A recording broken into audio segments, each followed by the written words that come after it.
Doot up, doot doop doot. Where in the world is Carmen Sandiego? Welcome back to another episode of Enter the Nerdom. I'm here with my co-host Stan Warrency. That was very random. Yeah, That was a deep pull. it was. And Watson Bradshaw. And I am obviously Chad Cook. Folks, we don't know what Chad is going to do. When I hit the record button and give him the signal that we're live, we don't know what he's going to do. You So get that's why we're sometimes some Carmen Sandiego. Carmen sometimes. Sandiego, which you know? is All right. I came across a clip of the and it was stuck in my head part of the day. So Where I felt in the world Is is Carmen Sandiego? All right, now it's all stuck in all Sorry, of our heads. yeah. Great. That was a great Fox 11 show, by the way. yeah. Fox Kids show. Yeah. Yeah. It was Fox 11 here, excuse me. Yes. But they had the game show first, and then the actual That's right. Yeah. animated show. I don't remember the game show. Oh, I really? remember- yeah, I remember That's the where game that song is from. I think there's two animated series. There's one that goes with that, but then there was a Saturday morning one, which was more like adventure-like. Yeah. And I think the animation And the theme's was much better. different, too, with Yeah, the- the I was animation like, was so much where in better. the world is Carmen Yeah. Sandiego? Yeah. Carmen Yeah, yeah. Sandiego. Wow. Yeah. The So one you I'm knew thinking that. of was Where in the World is Carmen? Yeah. Yeah. That was more the Fox Kids TV show, which was so good. Oh, man. Pretty well done. Wow. Yeah. Throwback for all you nerds out there. Yeah, Carmen Sandiego. Bet you didn't think you were thinking about Carmen Sandiego today. Hey, it's but- October. Exactly. Maybe inspire some. Remember they had that brother and sister team that was always Oh yeah, chasing her down? yeah. Like And all they, over the world. They were always chasing after Carmen for trying to catch her. Yeah. And stuff.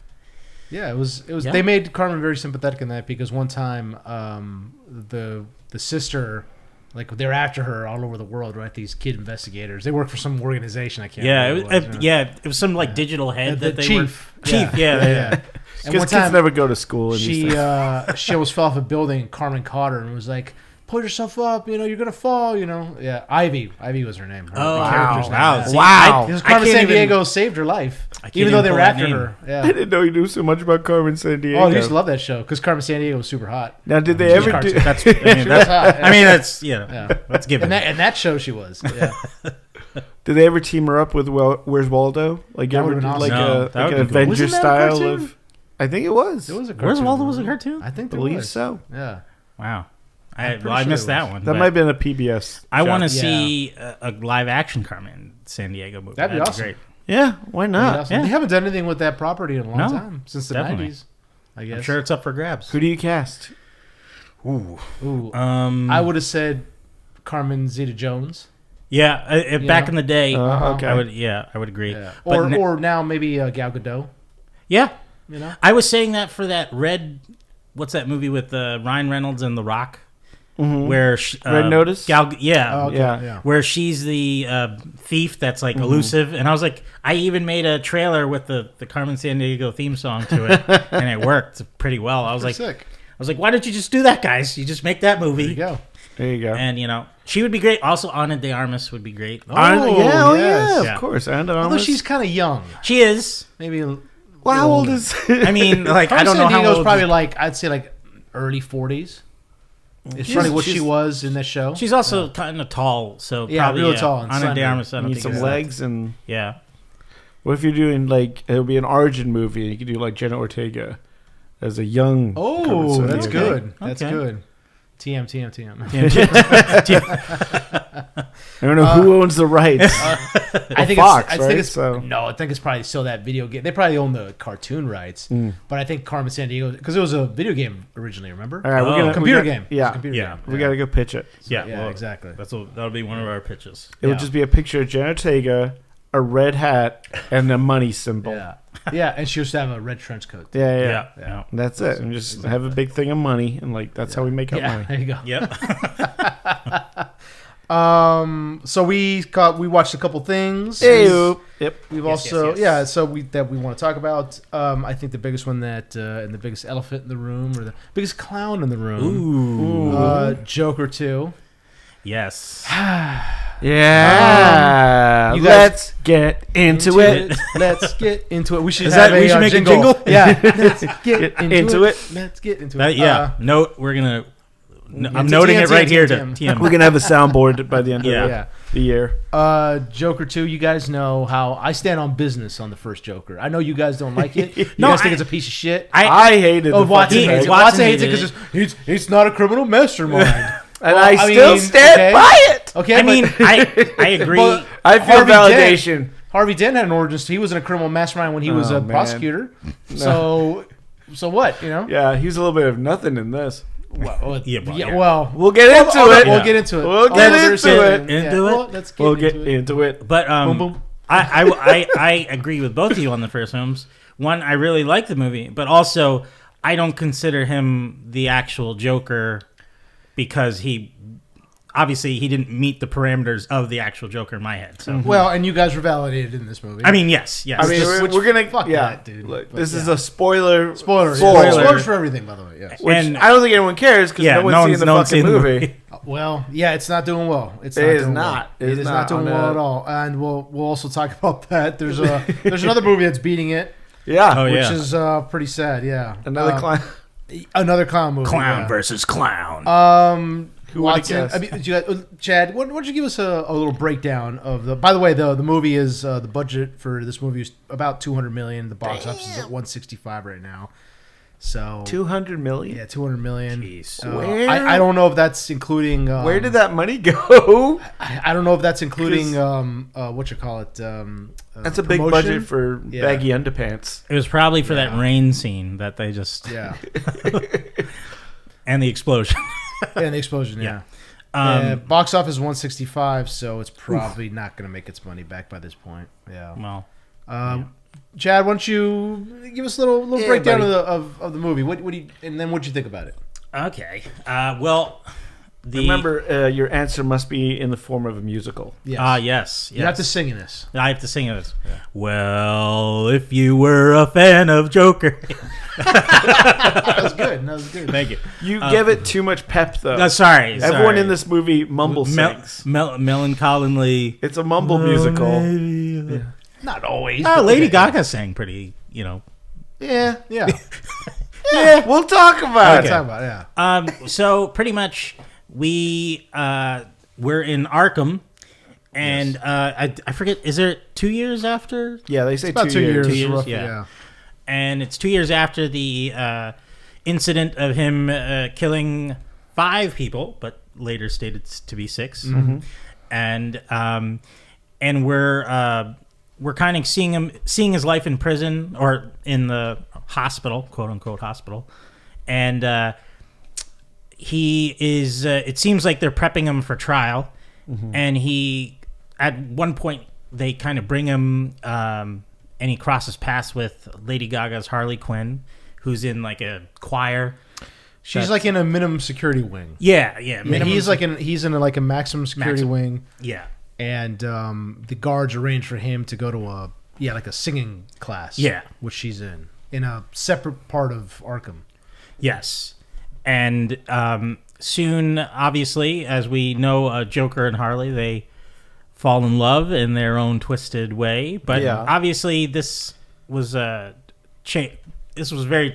This was changed to make more of her as the manipulating. I mean, I will give this movie some flowers. I liked the change. Yeah, me too. I liked that. I mean, everyone. I feel like most people know the Mad Love storyline of how Joker manipulates Harley. And this is very much he's awful to her. Yeah.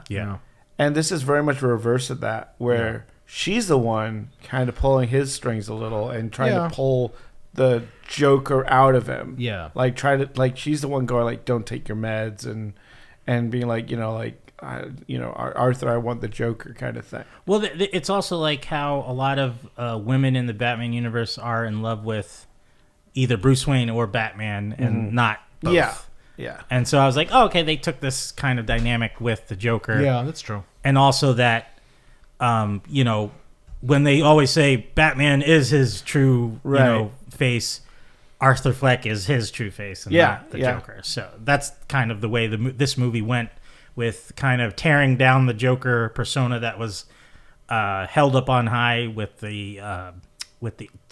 Gotham, with the city of Gotham.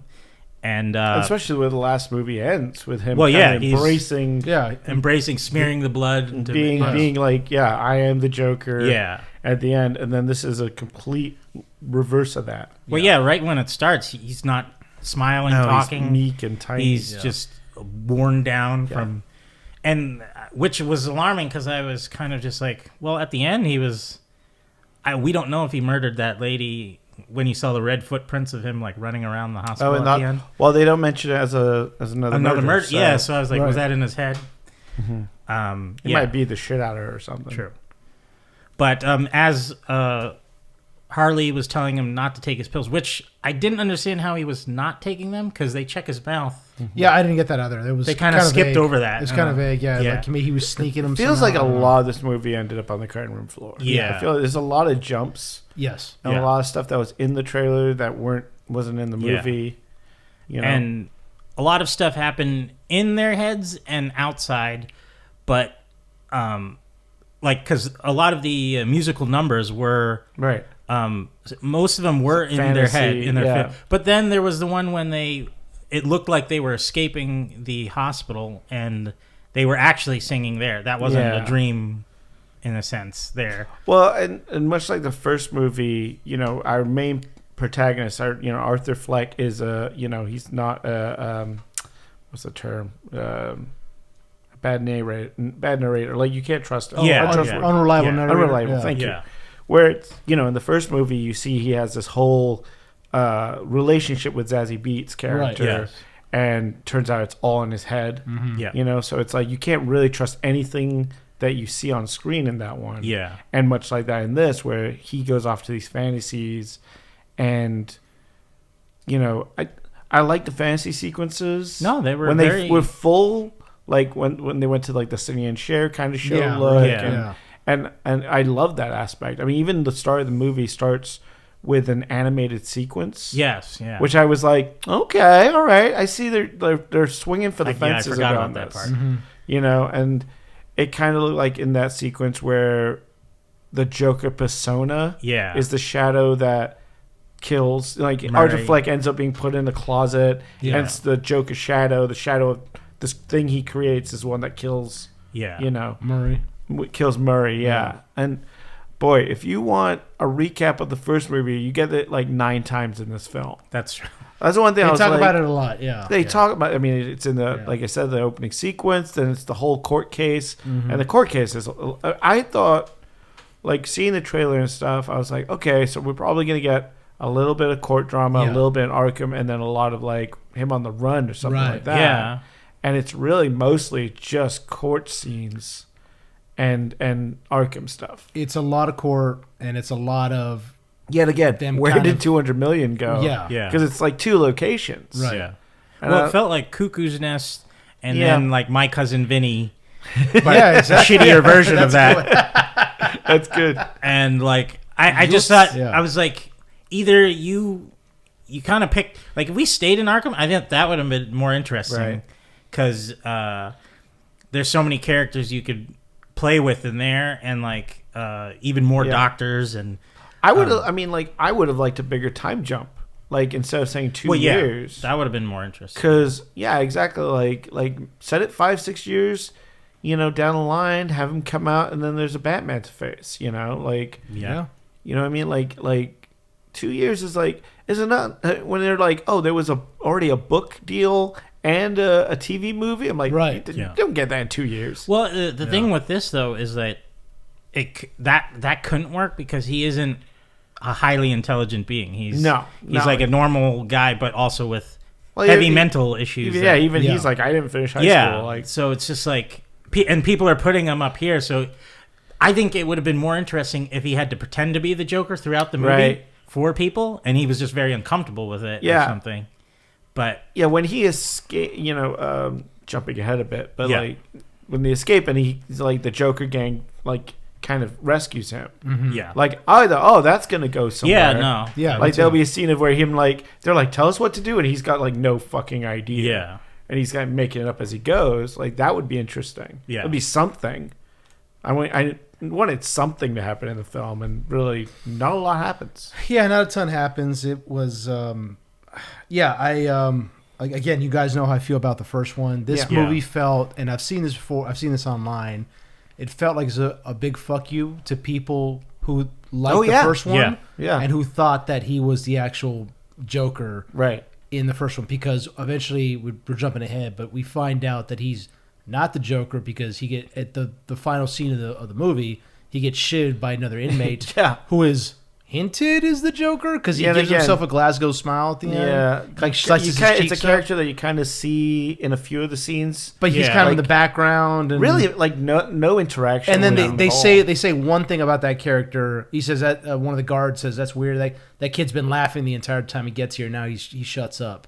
If you miss that line, I don't blame you because if you're chewing popcorn when he says it, you miss it. I thought that line was about Arthur Fleck. He was exactly, but when they're walking, they mention that kid's name, and then one of the guards says that about him. Oh, yeah. Okay. So exactly, so it's like it's very simple to miss that Yeah, and like I said, if you're taking a sip of your drink, you're gonna miss it, because it's very. And it should have been. I mean, it should have been like the kid that he ended up like befriending in prison, like the guy he kisses. That's what I thought it was gonna be. Like I was like, that's kind of like if it would have been a portrayal by that guy, would have been interesting. I thought that's what rather than random dude in the back of the scene. Random dude in the background, and then that kid who is because the guard's like, he'll give you a kiss, so he goes up to Arthur Fleck. He's like, hey, the guards say you can kiss me or whatever.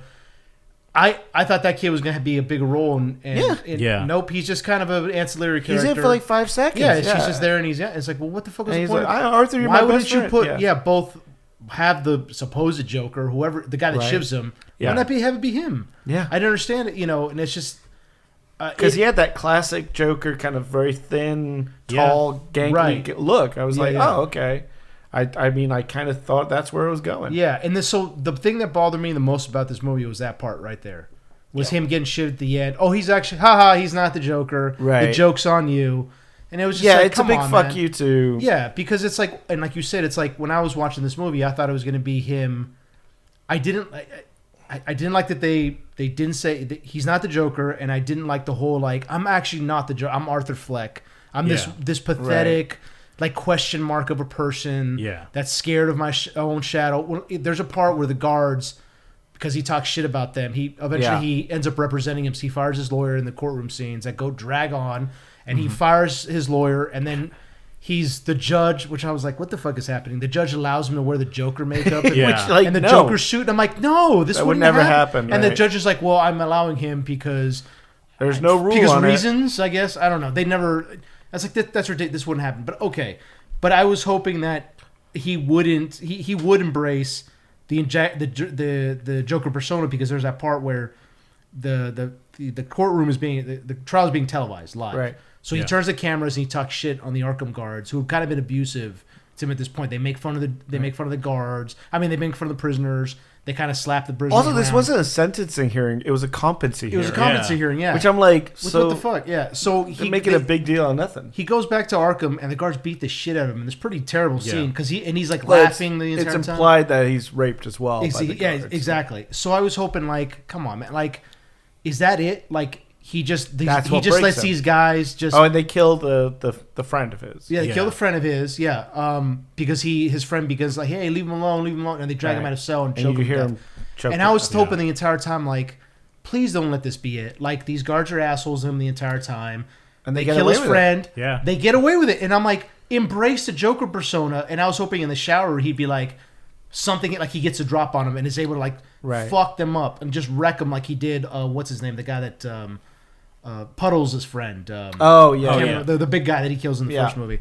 And I was hoping to be like that. Like, yes, here we go. Like, embrace the Joker side of him being like, and as he's doing it, as he's like slashing these guys up and killing me, he's like laughing the entire time. Right. Like the Joker, like we know the Joker does in every single comic book panel, where he's like, it's just a ha ha ha ha everywhere, and he's like this wild eyed, like with a grin. I was hoping that's what we get. No, we didn't get that. We just got Arthur Fleck getting his ass kicked, imply that he's raped.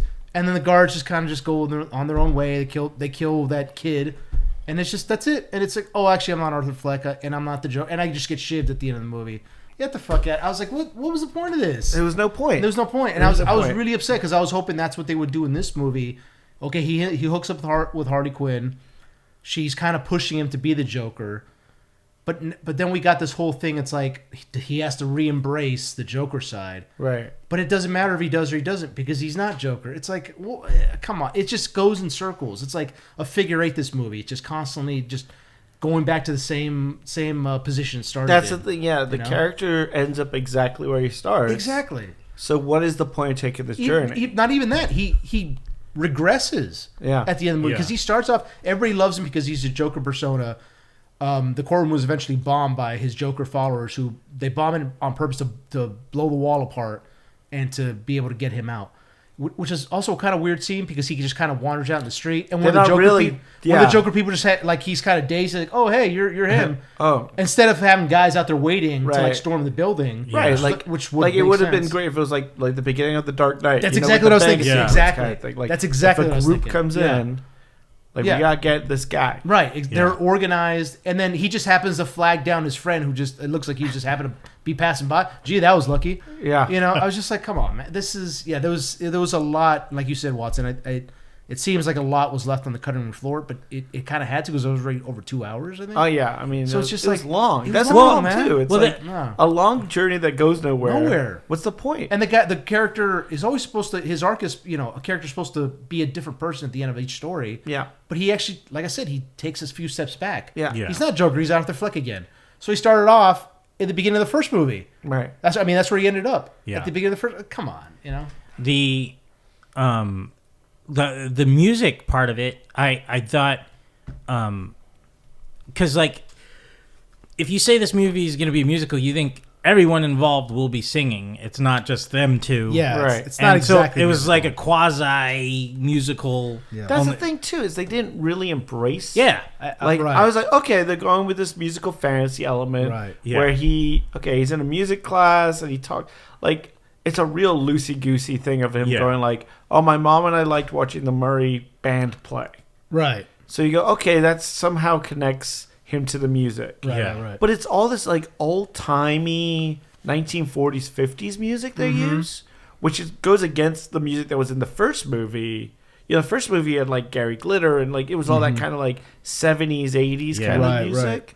So then to do a sequel that's like, no, we're doing this romanticized music from the 40s, which is like, it doesn't connect. It's two different movies. Yeah, it seemed like they were doing that because they needed to have music that Harley and Joker could both enjoy and dance to. Yeah. And that relates more to like that 40s, 50s kind of like big band swing kind of music where they're dancing and I feel like singing. They're doing duets, That's not a lot of 70s or 80s music. This is a lot of stuff I'm sure that Gaga and Joaquin probably brought to it. Is what I've been hearing. Yeah, exactly.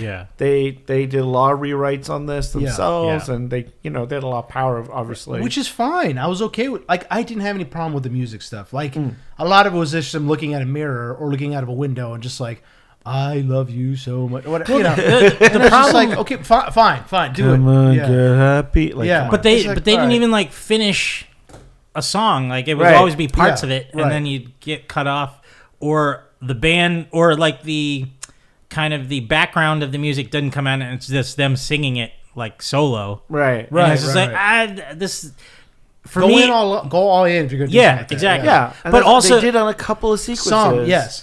Where she like shoots him in the heart. So I was like, okay, I get it. Like and the part where they're outside the prison, they're dancing. I like that part because obviously Lady Gaga is a trained singer and a trained dancer. Yeah. So she can move, and I love the way she was moving. Yeah. So I love that part. And I was like, okay, great. This is fine. I'm okay with this. When people were saying this is a musical, I was thinking like it's going to be like... It's not La La Land. Yes, exactly. Yes. So I never had a problem with them saying it's a musical because I knew they were going to do La La Land or Singing in the Rain kind of shit. Yeah. It was going to be them like pretending... Yeah. Or like what we saw outside the prison, or the sequences where it was like a dream sequence, like the Sonny and Cher type of show they had. I felt a lot of the music though didn't move the plot. Like it was still at all. It was like none of the songs really connected. I mean, connected. Maybe one or two when she shot him, like in some of those scenes. But other than that, I was like, this is not keeping me in the story. I don't really care about this right now. And so that's why I was just like, I thought they looked great and sounded great, but other than that, I didn't think they needed to be in the movie. A connection with them, like watching old movies in the asylum, but even then, it was like it's so loose. I mean, that's like you're trying to pull, Green Mile or some other movie where they're watching just old. Oh, let me bring it around and connect it. But I didn't think it was necessary because like some scenes where it was just a regular, scene and not a musical, like Joker and Puddles. that was an amazing. That was the greatest. That was the greatest. That was scene the best of scene the of the movie. movie. Yeah. I was like, this is sad. This is so dude, tragic. that's a great actor. Joaquin's really good in that scene. Yeah, where his voice when he's doing the southern drawl. He's like making a joke of it until he's like To Kill a Mockingbird. He's like, I'm not trying to make you sad. I'm not gonna hurt you. Yeah. And like you really hear his like heartbreak a little. Right. Of like, no, I was trying to be nice to you. Yeah.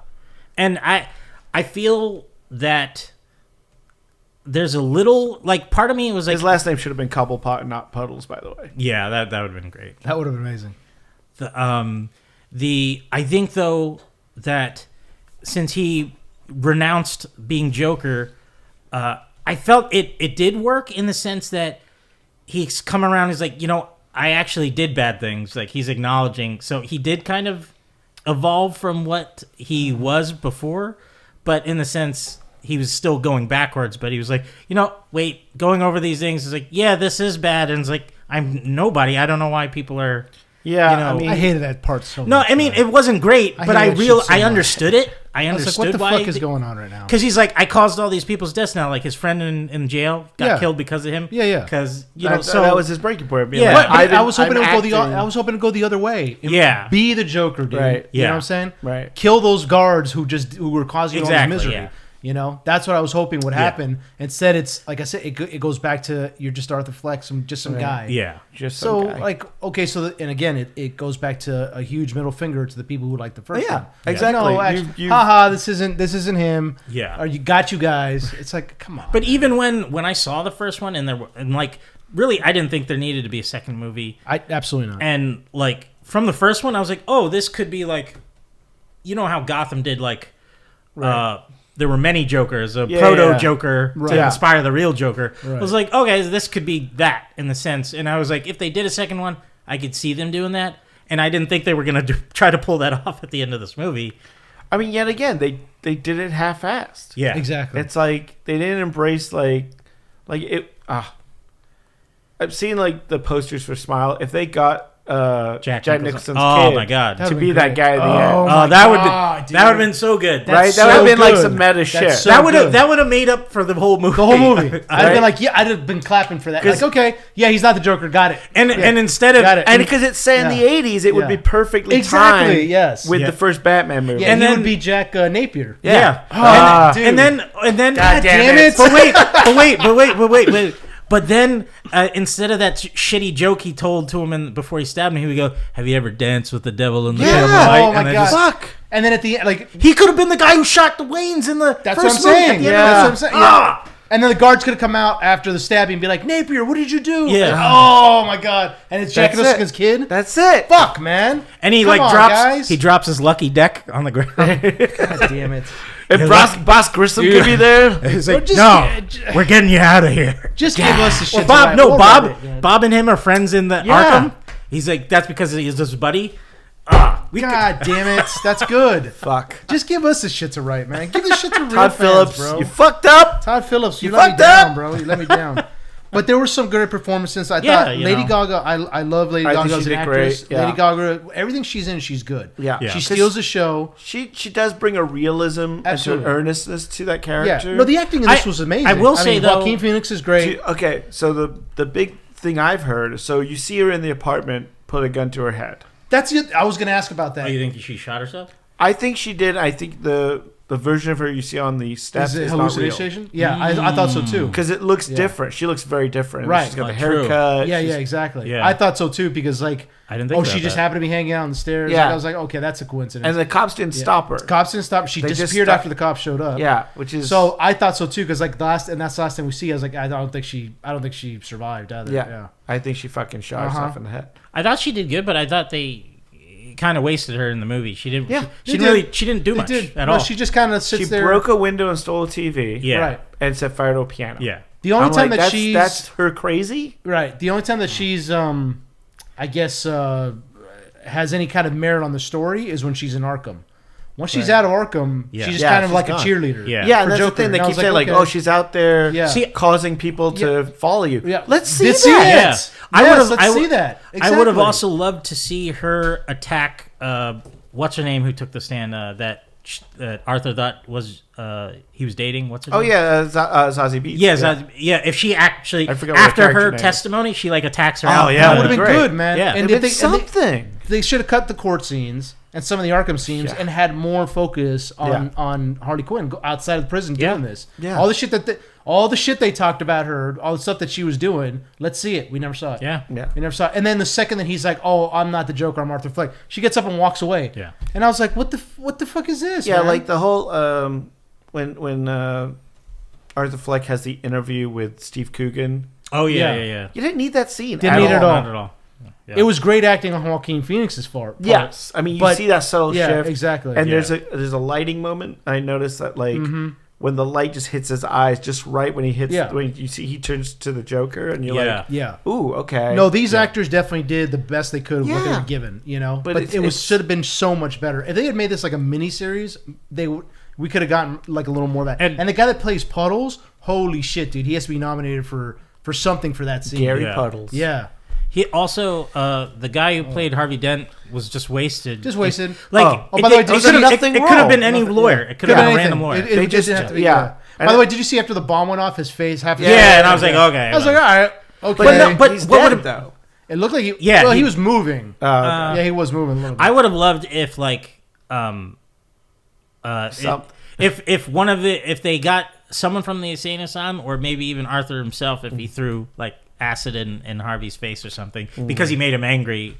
You know, he's like, "You're making me look like a nobody," and then it was like, "See, that'd have been good too." But you know, yeah, I don't mind a bomb. No, it's fine. The bomb sequence was great. The bomb sequence was great, and I was hoping. But he's not even flipping a coin. Like, give him a coin. Right.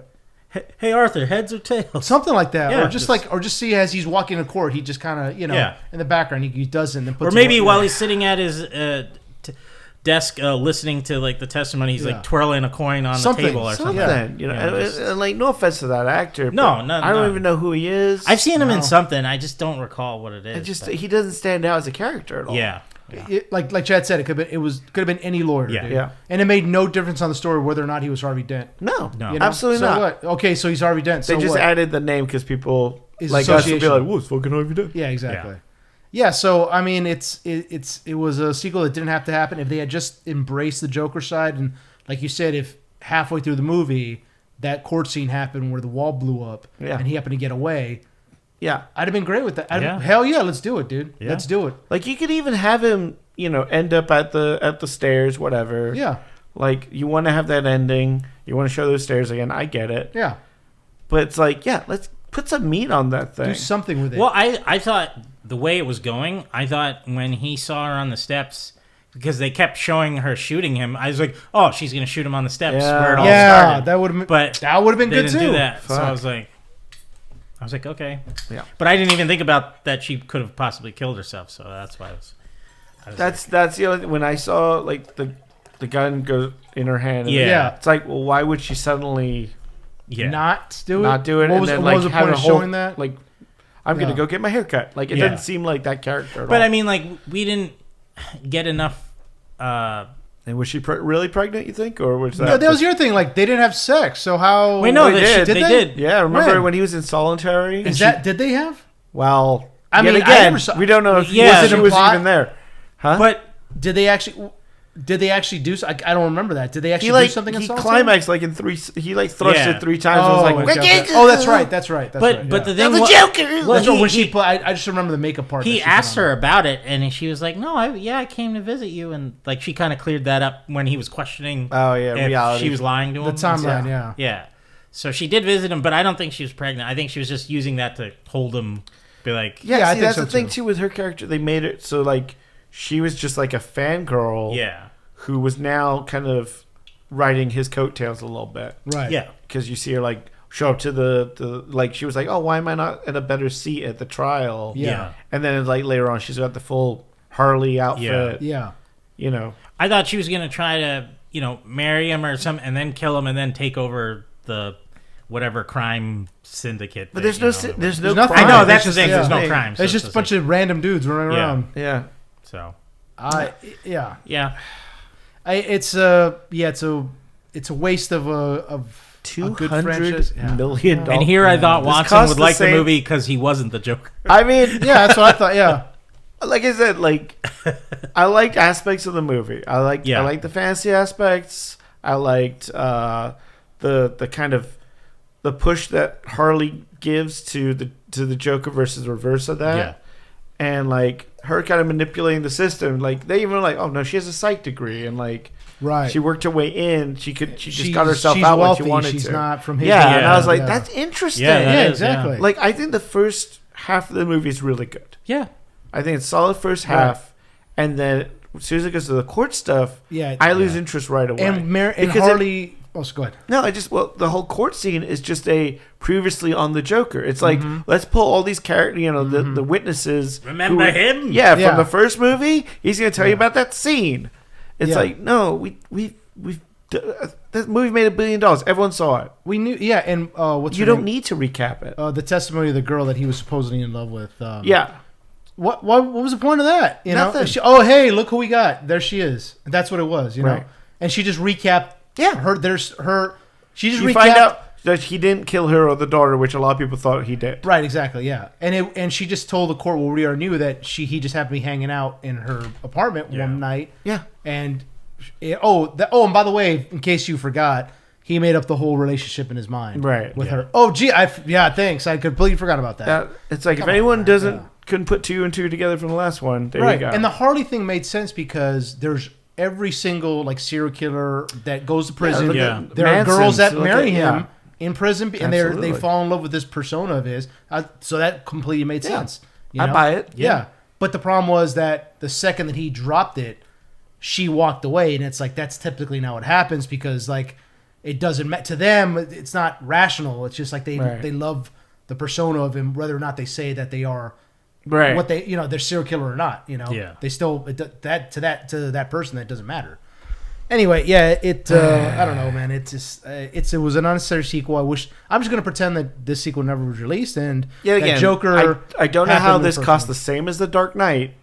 And like you had 3 fucking locations in this, and nothing happened. The half of it must have gone to salaries, dude. It must have. Yeah. Lady Gaga definitely got like well over $50 million for this or something like that. And Joaquin probably was like, because you could tell after the first one, he's like, probably not going to do it. Yeah, he wasn't that interested in doing this. And the money probably helped. It was like, well, I mean, and yet again, I gotta put. I mean, watching Napoleon to this, like the body transformation he does. Oh yeah, big time. Yeah, because he went right back to that. He's insane. Yeah, and so that can't be healthy for him, dude. He's like in his 50s. I don't think he could do that again after this. No. I think he's in his 50s, right? Yeah, and he's losing that much weight. It's just like, bro, you're gonna give yourself a heart attack or something. There's and like I don't know, it's the way he stands. Yeah, his shoulder blade is all jagged, and which is I love that. I was fine with it. I was fine with all that, but he's not the Joker, so that was all for nothing. It just doesn't matter. That whole story doesn't matter. Come on, man. Just I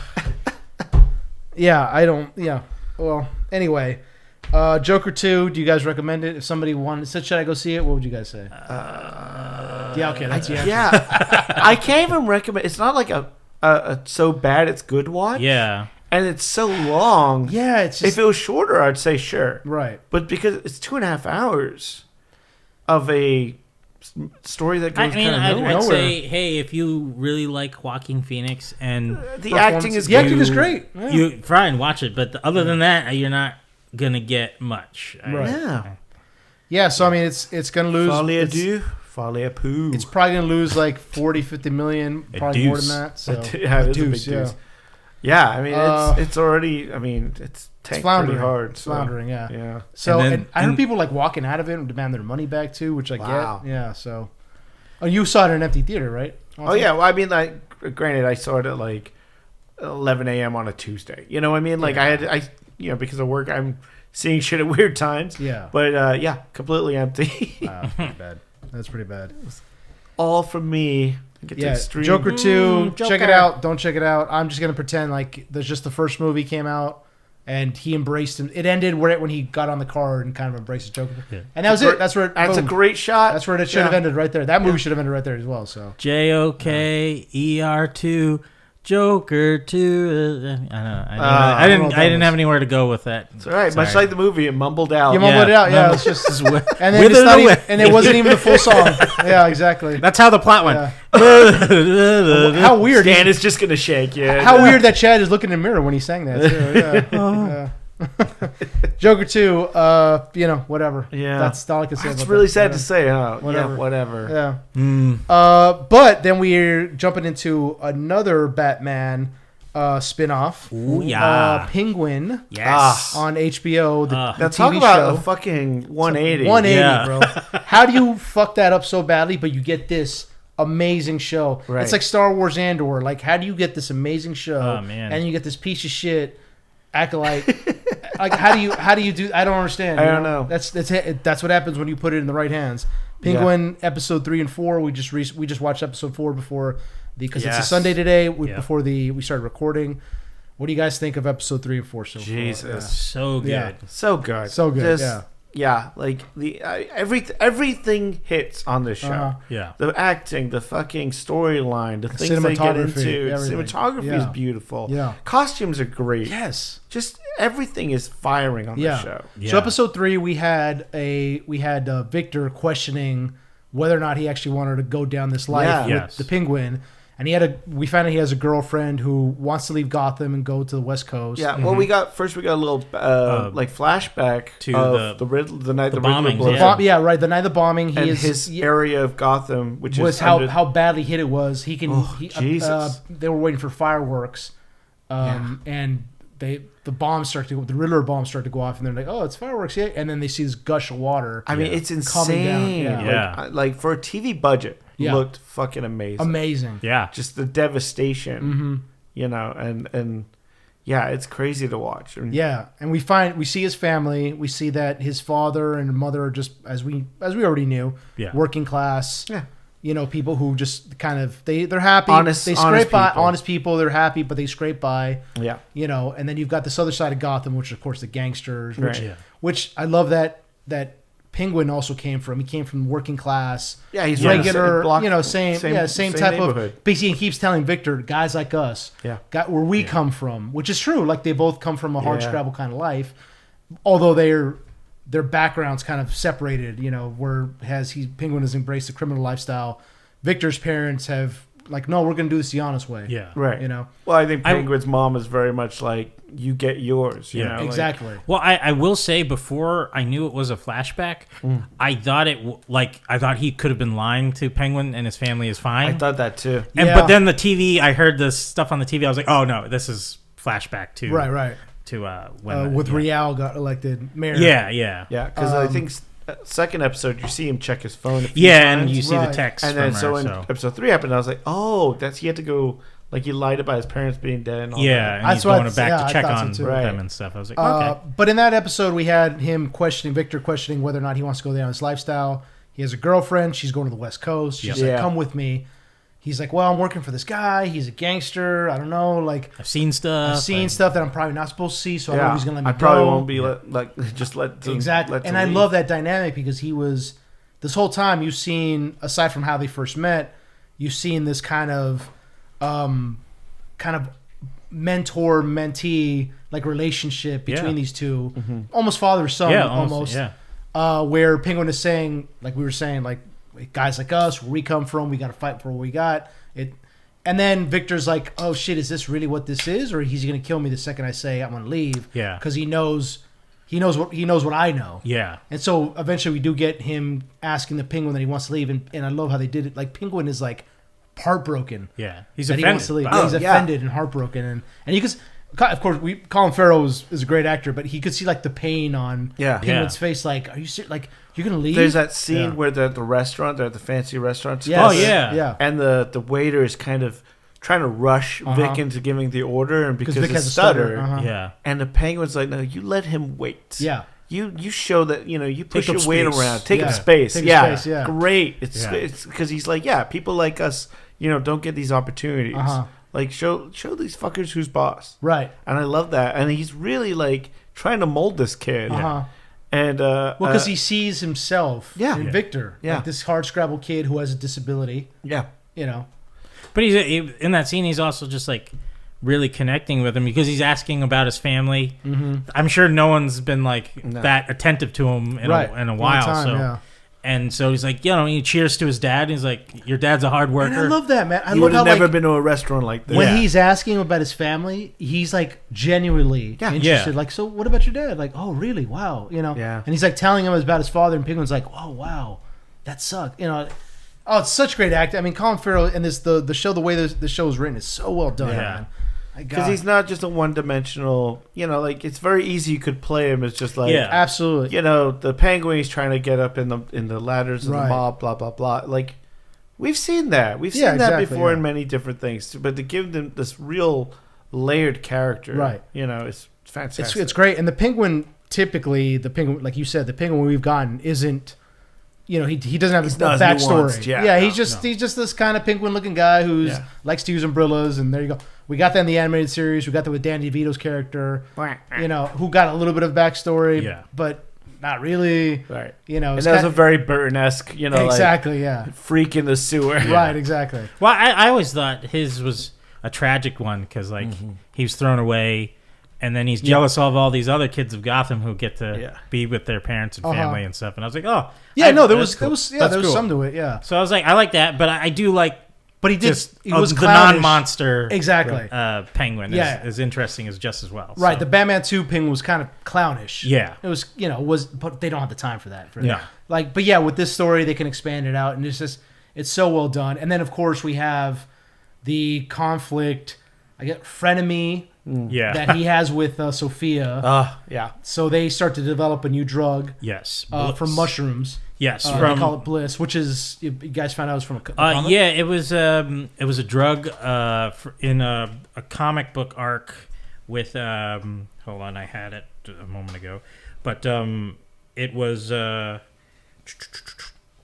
it's lead designer by a drug pin named Elijah. And apparently it's a highly addictive designer hallucinogen harvested from the body chemistry of young children. So very dark in that sense. Okay, that's a little different. Yeah, it's a little different. But, I mean, they it's cool to see these little Easter eggs they pull from the comics. Yeah. And, like, people always like, let me look up what's this. Yeah, I love that they do that. Well, I mean, we'll get into the next episode, but there's a few of those in there, too. Yeah. And so Sophia is trying to break into the drug market with this drug that she has an operation on the side of. Yes. And she is trying to use Oz's connections in the underworld to market this thing. To distribute it, yeah. Right, exactly. So she's got the lab, but she doesn't have the manpower. And it turns out it was her idea, not Alberto's. Alberto's, yeah. And so they need to use... she has to have Penguin set up a meeting with the Triads to distribute the initial samples in their nightclub. So they go there, they get the deal. It's great that the Triads hate Penguin because they hate the he owes Falcone. money to everyone. He owes money to everybody. Everybody knows him, but they also hate the Falcones. Yeah, because the Falcones pushed them out of the Gotham a central drug trade and kind of regulated them in Chinatown. Yeah. And so they begin to distribute the drug at the nightclub, and they use Victor to do it. And this is when he has that confrontation between him and Penguin, saying he begins to have flashbacks, PTSD flashback scenes from the shells, the bombs going off. It's a big crowd with the lights. With the lights and the music that's going on because they're playing this kind of techno, kind of acid rock kind of music. He goes in the bathroom. Penguin walks in there like, man, I'm so proud of you, kid. You did well. You're out there killing it. Yeah. You're making so much money for it. This is great. And that's what he tells him. I want to leave and I'm afraid of what you're going to do. Penguin thinks he's going to run with the money because he sees the phone. He's like, "What are you hiding there? Yeah. Give it over." Yeah, and he sees that he's like, "Really? This is what you're going to do? You can throw it all away over a girl, And he says, "Well, it's not that. It's just I don't know if I want this life." And then that's when again we get this very heartbroken Penguin saying tears just pooling. Yeah, he's like, "Really?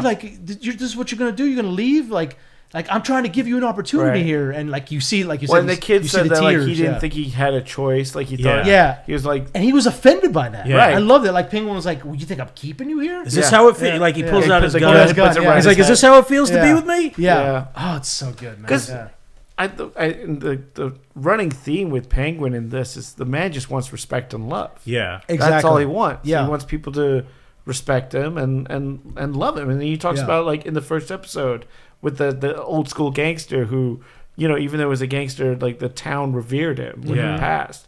And that's all Penguin wants. And we find out he also doesn't like to be called Penguin. No, yeah. Because what's his name? The dirty Maroney Johnny underboss. Viddy. Calls him Penguin and he fucking snaps on him. Yeah. Yeah. Well, like I think it's like I think how this series is gonna go is he's gonna embrace that Penguin moniker and be like, well, I can't be respected, so I'm gonna be feared. Yes, exactly. That's what I think. The Penguin. Yeah, he's gonna embrace it. So I'm excited to see it happen, and like, but also like in this third episode, as we talked, other than with him and Vic, him and Sophia, where.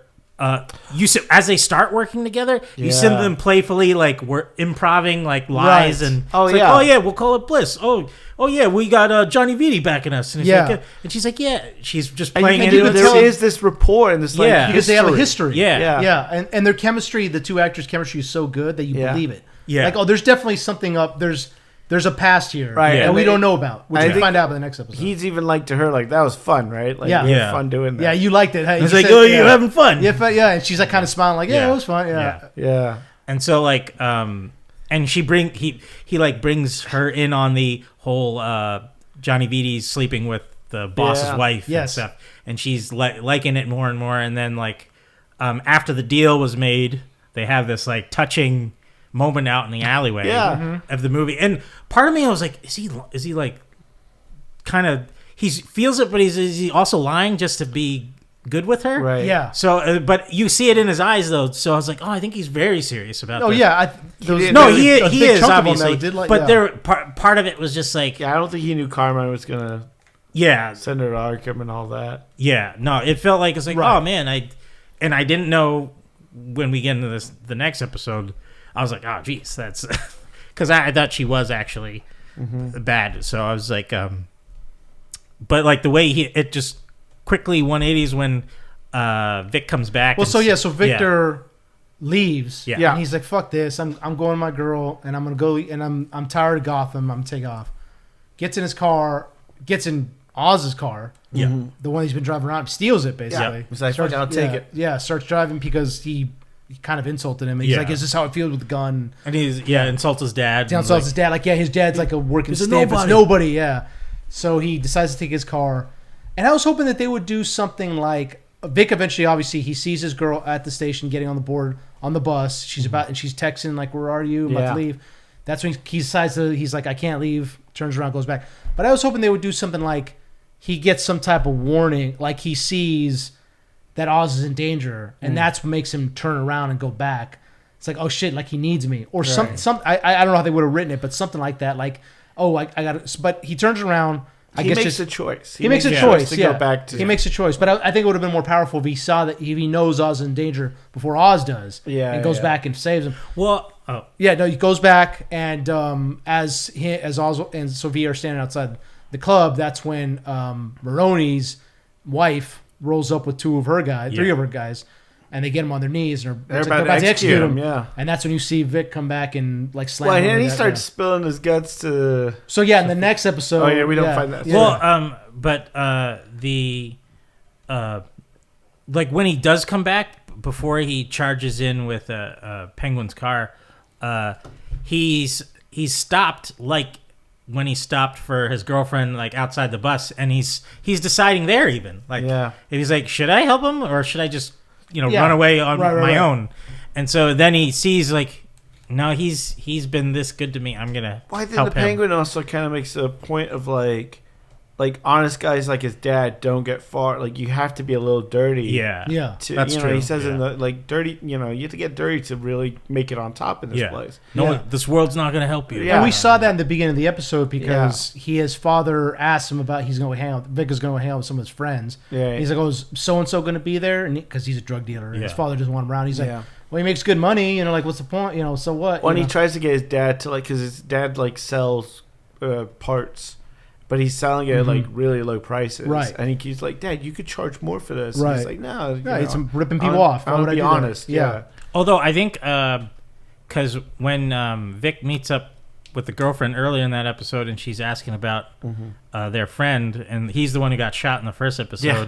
It's like, I think when that's referenced again, well, not Squid. Squid was the drug dealer. The young one on the roof was the other guy. Squid's cousin. Yeah. And and I think when that's brought up again, and like maybe Sophia reveals to Vic that it's like, Penguin just let your friend die, and that's what's going to happen to you. Yeah. Like that'll come into play probably later or something like that. So so the episode ends with Vic pitting one of Maroney's, I guess, henchmen against another car. You see Penguin jump into his car. He's like, oh yeah, he's like, go, take off. He's like, and he goes, what about Sophia? Leave her here, they take off, and then the episode ends with Penguin saying like, I knew you were gonna come back. He's like so excited. So he's like, we're in it now. Yeah, and he's like screaming, having a good time, and it just. But you think he's also like very into it, like he's into this type of like. Yeah. It's a adrenaline. I've got a comrade, I got someone who will work for me. Well, not. You mean like an adrenaline rush? Well, that's what he told Sophia earlier. Like, hey, you like that was good, right? Yeah. So I think he also. Yeah. Like, as much as he's trying to prove himself, he also just likes to be... Yeah, of course, yeah. Well, you kind of see that in the first... in the film. Batman movie.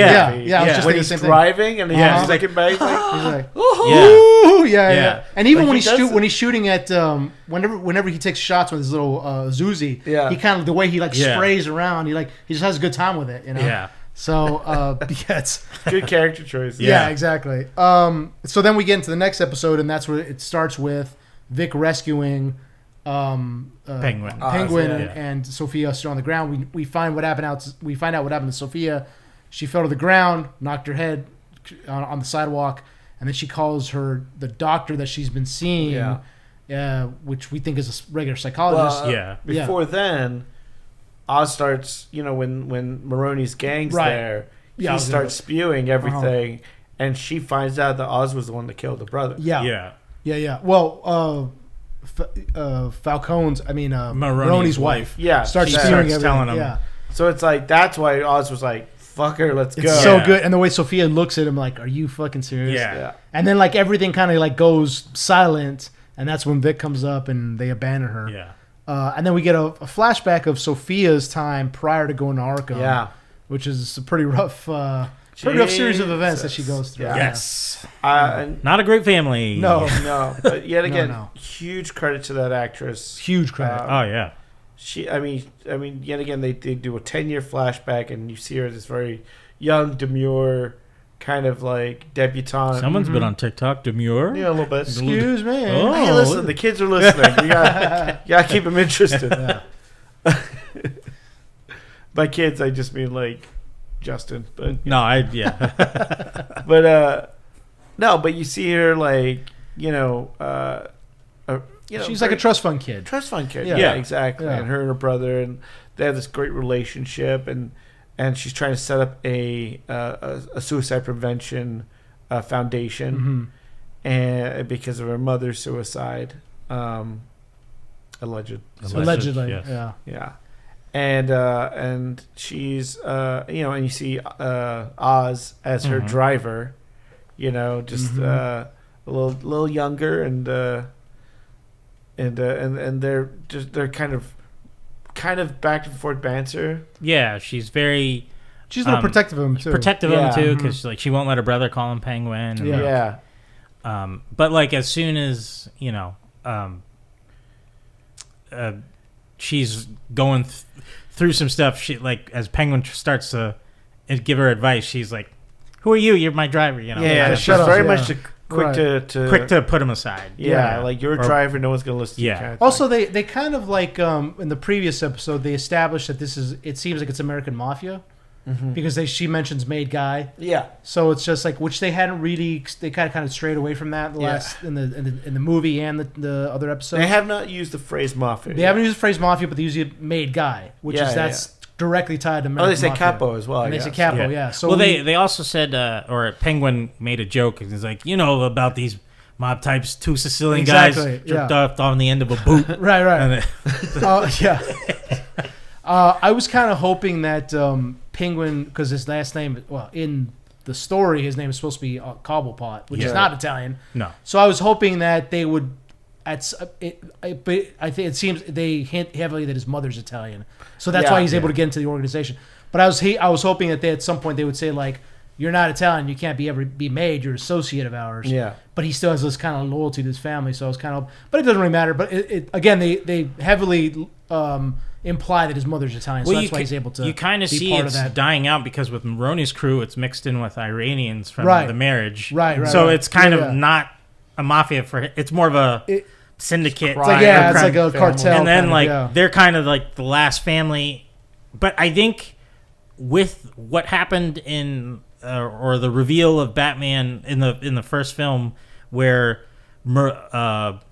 Falcone's been running the whole city only because he's got all this stuff on everybody in the foundation thing. Right. So I think it started as a mafia, but then those 10 years that morphed into something else. Right. That's why I think now they still have references of it, but it's not really a mob. It's not like Sopranos. Yeah, it's like bigger than that. Yeah, exactly. It's more and like it's also falling apart because they don't have the cops under their heel anymore. They're losing that. Yeah. Yeah. So. And they're losing a lot of politicians too. Yeah, that exactly. But yeah, it's we get to see that Falcone told his daughter Sophia that he'd like to, because his son's kind of a fuck up. Yeah. He'd like her to take over, which I kind of had an issue. I was like, I don't know if he seems like he might have just been talking shit, like trying to just kind of boost her up because. Typically women don't take over in that position. Right. She makes a reference about that. She's like, you're a male, you can get promotion. Right.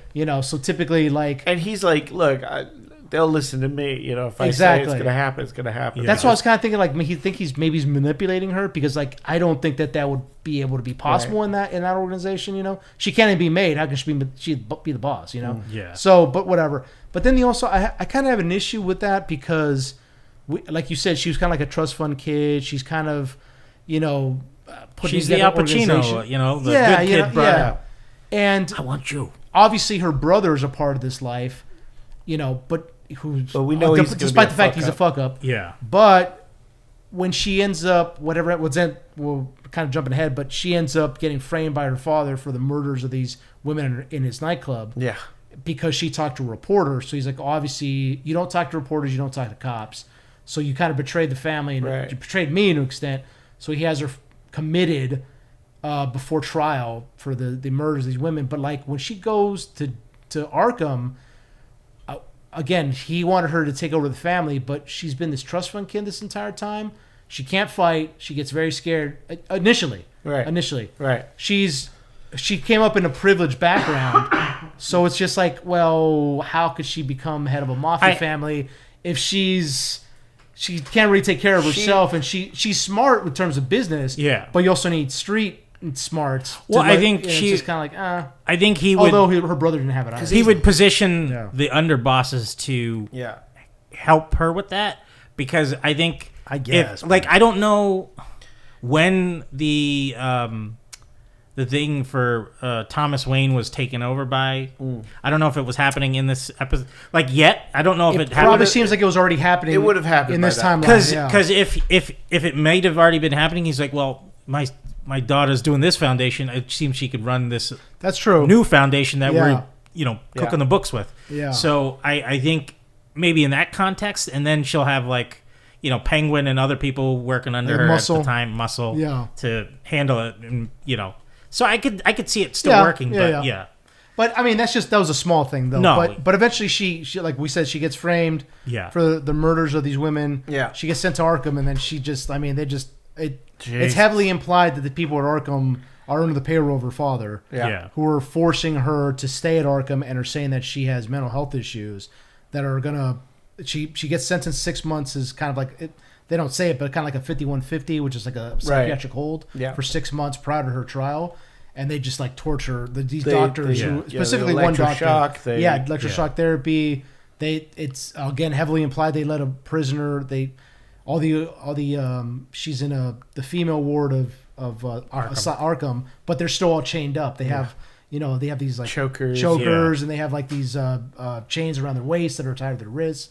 And all of a sudden, we see one of the female inmates is completely enchained, coming straight for Sophia, and Sophia's like, "Why isn't she chained? Why is she chained?" Yeah. And she gets attacked by this woman, and it seems like she breaks her arm at least. It looks pretty bruised. Right, because she can't defend herself because she's chained. Yeah. So, and even if she could, it doesn't seem like she could. No. Really, not really a brawler. But so. while she's being locked up, she's like realizing her dad is this killer and killed her mom. Mm-hmm. Yeah. And so it's just like we should go over the evidence that was presented to her. Well, yeah, before she was put away. Yeah. Summer Gleason reporter, which we were like, well, all of us, oh wow, Summer Gleason. Yeah. We jumped for joy for that for some reason. We're such nerds. Because she was in the animated series. Yeah. Famously, She approaches Sophia and says, I have evidence that your father's strangling these women in his nightclub. Yeah. Yeah. And wow, what a coincidence! Her mother was strangled, hung herself, quote unquote. Mm-hmm. And she starts having flashbacks. And Summer presents evidence to her that then the women had defensive wounds on them, even though that wasn't in the coronary report, and they were all strangled manually. Yeah. As we saw Falcone do in the movie with Selena Kyle. Yeah. And he know that was his daughter, and he was willing to strangle her. Yeah. So, I forgot that they made a reference to that in the movie where he's strangling Selena. He's like, my own daughter, you're going to do this to me, you're my own daughter, and of course he does it to his other daughter. Right. That just made that connection. I have to remember that. And he's like, you're just like your mother. Just like your mother. Yep. And because I had a question, because I think that he had light scarring on his face. Is that from his wife? Oh yeah, he's supposed to have well, in the comics, Falcone's got 3 scratches across his face. That's from Catwoman, right? Right. Yeah. Because I know in the Batman movie, she does scratch him. But he already has some scar. That's why he wears the sunglasses. Yeah. And I think that's probably from his wife. Yeah. And that's good. Yeah. He doesn't want to look at himself. Or one of his victims. Yeah. Yeah. And he's like, no, and because I was like, why does he wear sunglasses all the time? Right. And that makes sense if he doesn't want to look at, what his wife did. But we find out Sophia found her mother hung herself, quote unquote, herself. As a child, she found her, and they use that against her, saying this is why she's been killing these women at the Iceberg Lounge. Yeah, and they have a bunch of the family came out and signed affidavits to say that she was mentally sick. Yeah.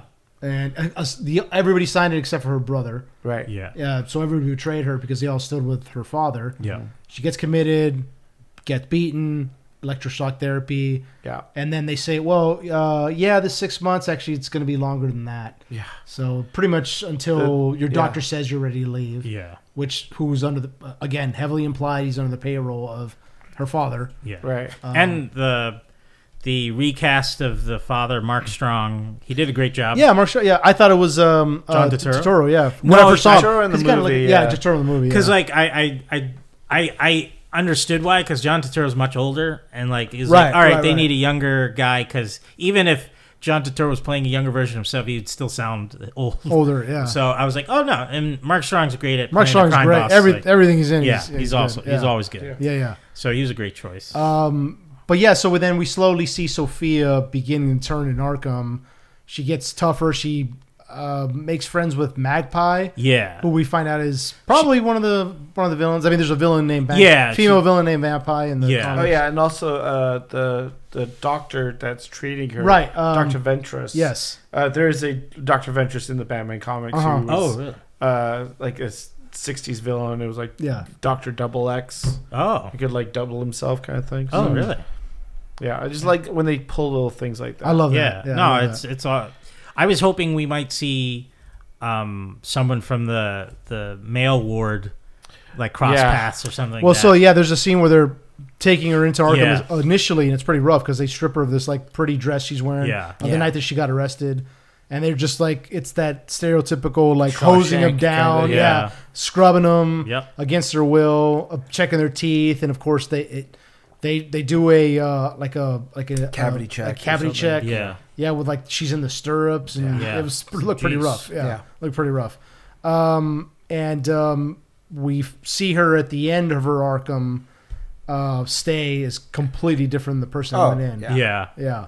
So she's pretty much kind of in a way been driven insane by Arkham itself. Well, they do a great bit to show the passage of time is her peeling away the wallpaper in her cell, and it reveals the room that she was when she was a child. Her parents' bedroom. Oh, yeah. I was like, that's so brilliant. Right. And it's such a great little detail for the show to show, like, no, this is what happens to you when you totally, like, lose your mind. Yeah. You know, over the course of time, and it's brilliant. Yeah, it's a great show. I didn't think we were going to get this version of Sophia that hated her father, because any other time she's been the loyal, like, doer. I thought so, yeah. You know, so I was like, no, this is great. And, like, to tie in the movie with the strangulations that happened there to this, it was like another great thing. I was like, guys, wow, you're knocking it out of the park. Yeah. Right.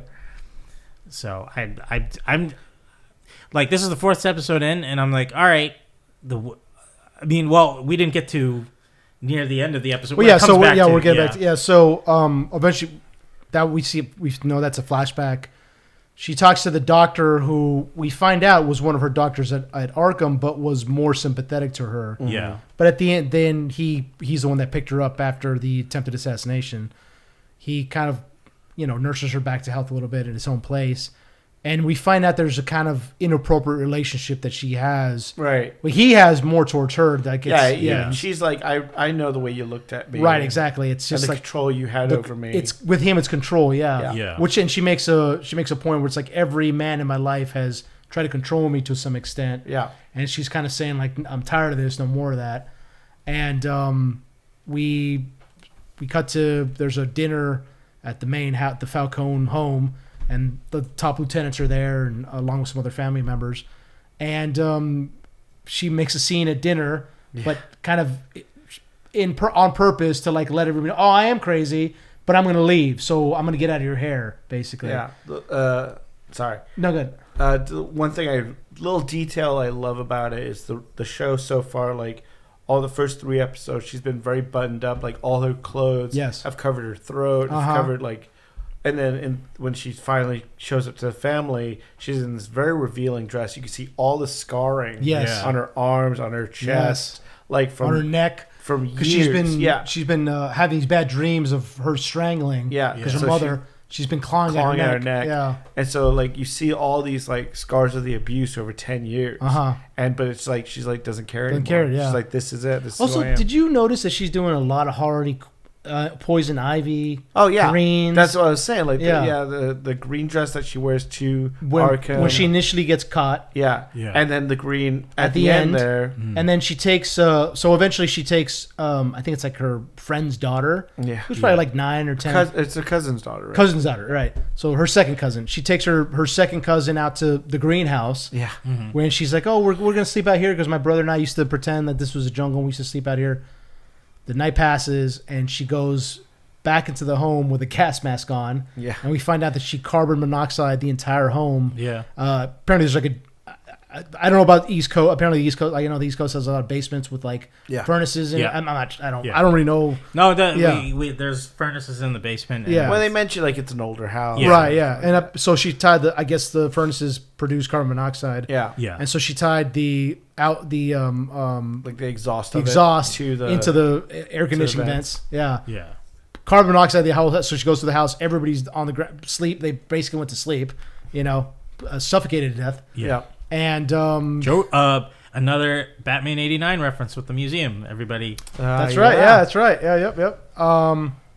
And she goes into what's that character's name? Johnny Vitti. Johnny Vitti's room, and I guess maybe we're not really sure how he survived. It might show us in the next. She episode, knows how. But she knows he survived. Yeah. Maybe left the window open for him or something. Probably. Yeah, and then she wakes him up like, "Hey, we got something to talk about." Yeah. Who's probably gonna be like, "You work for me now." Yeah. To an extent. Well, because he's the he's the underboss. Oh yeah. Because since he's if we're going off you have to be a male. Exactly. That's what he's probably using her. It's like you're gonna run it. I'm controlling. I'm controlling. Yeah, exactly. That's what I was thinking too. Because she knows that she needs a male to I guess get the soldiers and the captains on board. So it's so well done, man. Yeah. It's so well done. And it's crazy to me. Like, this episode had very little Penguin. It was very much little Penguin. Yeah. Her story. Yeah. And still captivating the hell out. So good, man. And and it's so good how good these two actors are that they can carry this entire thing. Absolutely. Oh my god. Well, I mean, like the third episode. Yeah. I like how they're kind of divvying it up. Like third episode was Vic's, and then this episode was Sophia's, and so now they can all kind of be clashing with each other in the next following 4 episodes to lead wherever. Yeah. So it's I'm this I'm usually about shows I'll catch up when I can, but this one I'm tuning in every week. Yeah, me too, man. And we're halfway done, right? So 4 more episodes after this. Oh god, what a great show! And we were talking about this before the podcast. Like, it'd be cool if this same team kind of did other Batman stories, but at the same time, we got to be careful with that because we don't want to oversaturate things. Yes. Yeah, because that leads to poor quality. So also if we don't want them to break their own lore if they're trying to rush too many things. So it's like, no, you know what? If you do a show in between each movie, fine, that's cool. Yeah. You don't have to, do 3 or 4 all at once. So, but yet again, we're getting less and less into we're never gonna see a Clayface. I was just thinking the exact same thing. I was just thinking the exact same character. Like Watson. this is just It's just so grounded. Could we imagine getting a Clayface with this same team or a Man-Bat show? Or a Man-Bat, yes, dude, yeah. Or they would never do Mr. Freeze with this same this same technique, this same team. I don't see it either. I wish. I know. Yeah. Oh, it'd be awesome. Can you imagine Mr. Freeze show with this? Oh God, with this I'd team. hire the guy who plays Vidi would be a great Mr. Freeze. Yes, dude. Yes. Yeah. I could see that. Yeah. Or we could do Arnold Schwarzenegger again. He's back. Well, part of me, I was even though it would have made the episode lesser in quality of Arkham, I just wanted some doctors to be like, oh yeah, I'm Dr. Freeze, and then look at the camera or some stupid shit like that. It's like, oh no, they call me, and they're like, I'm Dr. Harleen Quinn's. Yeah, or something. And it's Lady Gaga. What the fuck? When she talks to Magpie, I thought that would have been Harley Quinn. Oh yeah, Or we first of all we thought it was Baby Doll. Yeah, that would have been awesome, dude. Part of me thought about this. They should have to beat the shit out of a little person. Yeah, that's true. Part of me thought about this, and I'm like, it'd be. I don't know how it worked, but it'd be crazy because the 10 years she was in, obviously Batman's not around yet. So what if we got a young Keegan's Joker that was an orderly at the Arkham, and he's just normal, pushing things around, like, oh yeah, hey, and then you kind of see him inklings of the Joker being he's very into people's profiling and stuff like that. He's like, oh, and I know you're innocent. Yeah, you wouldn't have done any of this. That'd be interesting. So I don't know. I can't wait for the next episode, and it's just the second Penguin drops, I watch it. So so good. Yeah. And speaking of other franchises that are hit and miss, I guess you watched Hellboy, the Crooked Man. I did. I spent $20. We've been talking a lot of shit on this movie. $20 to watch it. Actually, I own it. Oh, you own it? Ooh. Well, I had to buy it. Digitally doesn't mean you own it. No, just so you know. That's I have a long-term rental. Your license to watch it whenever you like. Whenever I want to rewatch that. Up and until when they decide to pull it. Yeah. So what'd you think, man? Because we've been talking a lot of shit about this movie. Man, it's a really good fan film. No, oh shit, really? Hey, look. I mean, it looks like a fan film. The thing is, I think the budget on this was around $20 million. And it shows. It's very much of where can we shoot? Well, we could shoot in the woods. And that's where a lot of fan films were made. Yeah, it does feel like, remember we saw that Wolverine, that's exactly what I was thinking about. Fan film. But that makes sense that it's in the woods. It feels a lot like that. Well, I would say, though, a lot of his adventures are in the wilderness sometimes. Yeah. And this is very much a case of... So it starts off. It's all set in 1953 or 57, somewhere in there. It's late 50s, so 57, and it's Hellboy and a young agent who are transporting a creature. They're in a train and they're transporting a creature across state lines, kind of thing, to take it back to the BDRP for analysis, kind of thing. And the train gets derailed, and they end up in these woods. And you find out that it's this evil presence in the woods, known as the Crooked Man, that so the creature is this giant spider, basically. Okay. That breaks loose and derails the train. The spider is all CGI. It looks pretty bad. Really? It's very like Xena and Hercules bad. No, it's not. It's really? It is, yeah. Like, damn. Come on, that's endearing. It's charming. I mean, that's good for Xena and Hercules, right. but not for 2024. Like, yeah, it looked bad. And I was like, is this like unfinished CGI? Like, it's like temp CGI. Oh, shit. That's what they went with. And so the spider gets loose and burrows underground. It also shifts size, so it starts off really big, gets really small. And then they're like, well, we gotta capture the spider. And while they're in the woods, they find a cabin, and the agent, she is an Asian American agent, and they're in the Appalachians, and she's like, oh, Hellboy, I think you better, people are gonna be more worried about the way you look and stuff, and he's like, I think they'll be worried about the way you look more. So he's like, yeah, no, more likely they'll be worried about the way you look because it's Appalachia. A lot of white people, basically. I mean, like, bum, Yeah, maybe it was like 1940 or something. Right. Yeah, it's 57. Yeah. You live up in the hills. Oh, it's supposed to take place. It takes place in 57. Yeah. Oh, okay. Well, then, that makes a little more sense. Yeah. I thought it took place in modern day. So they go to this cabin. The lady in there's like, oh, I know Hellboy. I've seen him in Time magazine. Yeah. It's very much a world where, much like the comic books, Hellboy is like out in like public like all the time. Oh, he's outed. Yeah. Okay. So it's because Mike Mignola has a big part of this. Like the guy who wrote the books. Yeah. Had a big part of making this movie, and he wanted to make it more like the books. Mm-hmm. So basically, all the stuff in the last few Hellboy movies you got to kind of throw away. Like, so it's like, it makes you want to go like, oh, okay, so the world knows about Hellboy, and right. It's not a secret that these crazy things are happening. Okay. So they go into this cabin, they find a little boy who is bewitched, and they're like, and basically Hellboy's like, a witch probably cursed him. You gotta kill the witch, and it'll save the boy, kind of thing. And that's what the whole movie is about: is killing witches, basically.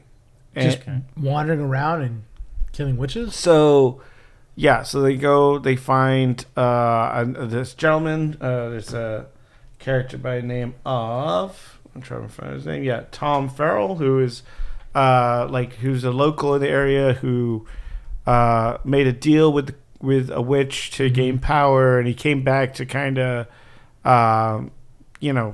kill the witch. And so Hellboy, Bobby Joe, who's the Bobby Joe Song is the agent's name, and so she wants to know more about witchcraft because she's a researcher kind of thing. And this guy Tom go to try and kill the witch, the hex the boy. Don't worry, we never go back to the boy again. We never know if he's safe or anything. Oh, okay. And find out that the witch is working for the Crooked Man, who is kind of like the devil. Mm-hmm. And then there's kind of a connection because you find out that Hellboy's mother was a witch. Okay. And who then had sex with a demon and created Hellboy. And so the Crooked Man's like, oh, your mom's soul is burning forever, Hellboy. And so Hellboy's like, I gotta kill that fucking guy. And so they run around the woods a bit. They go find another witch who is a young girl that Tom knows, and to kind of drop the curse.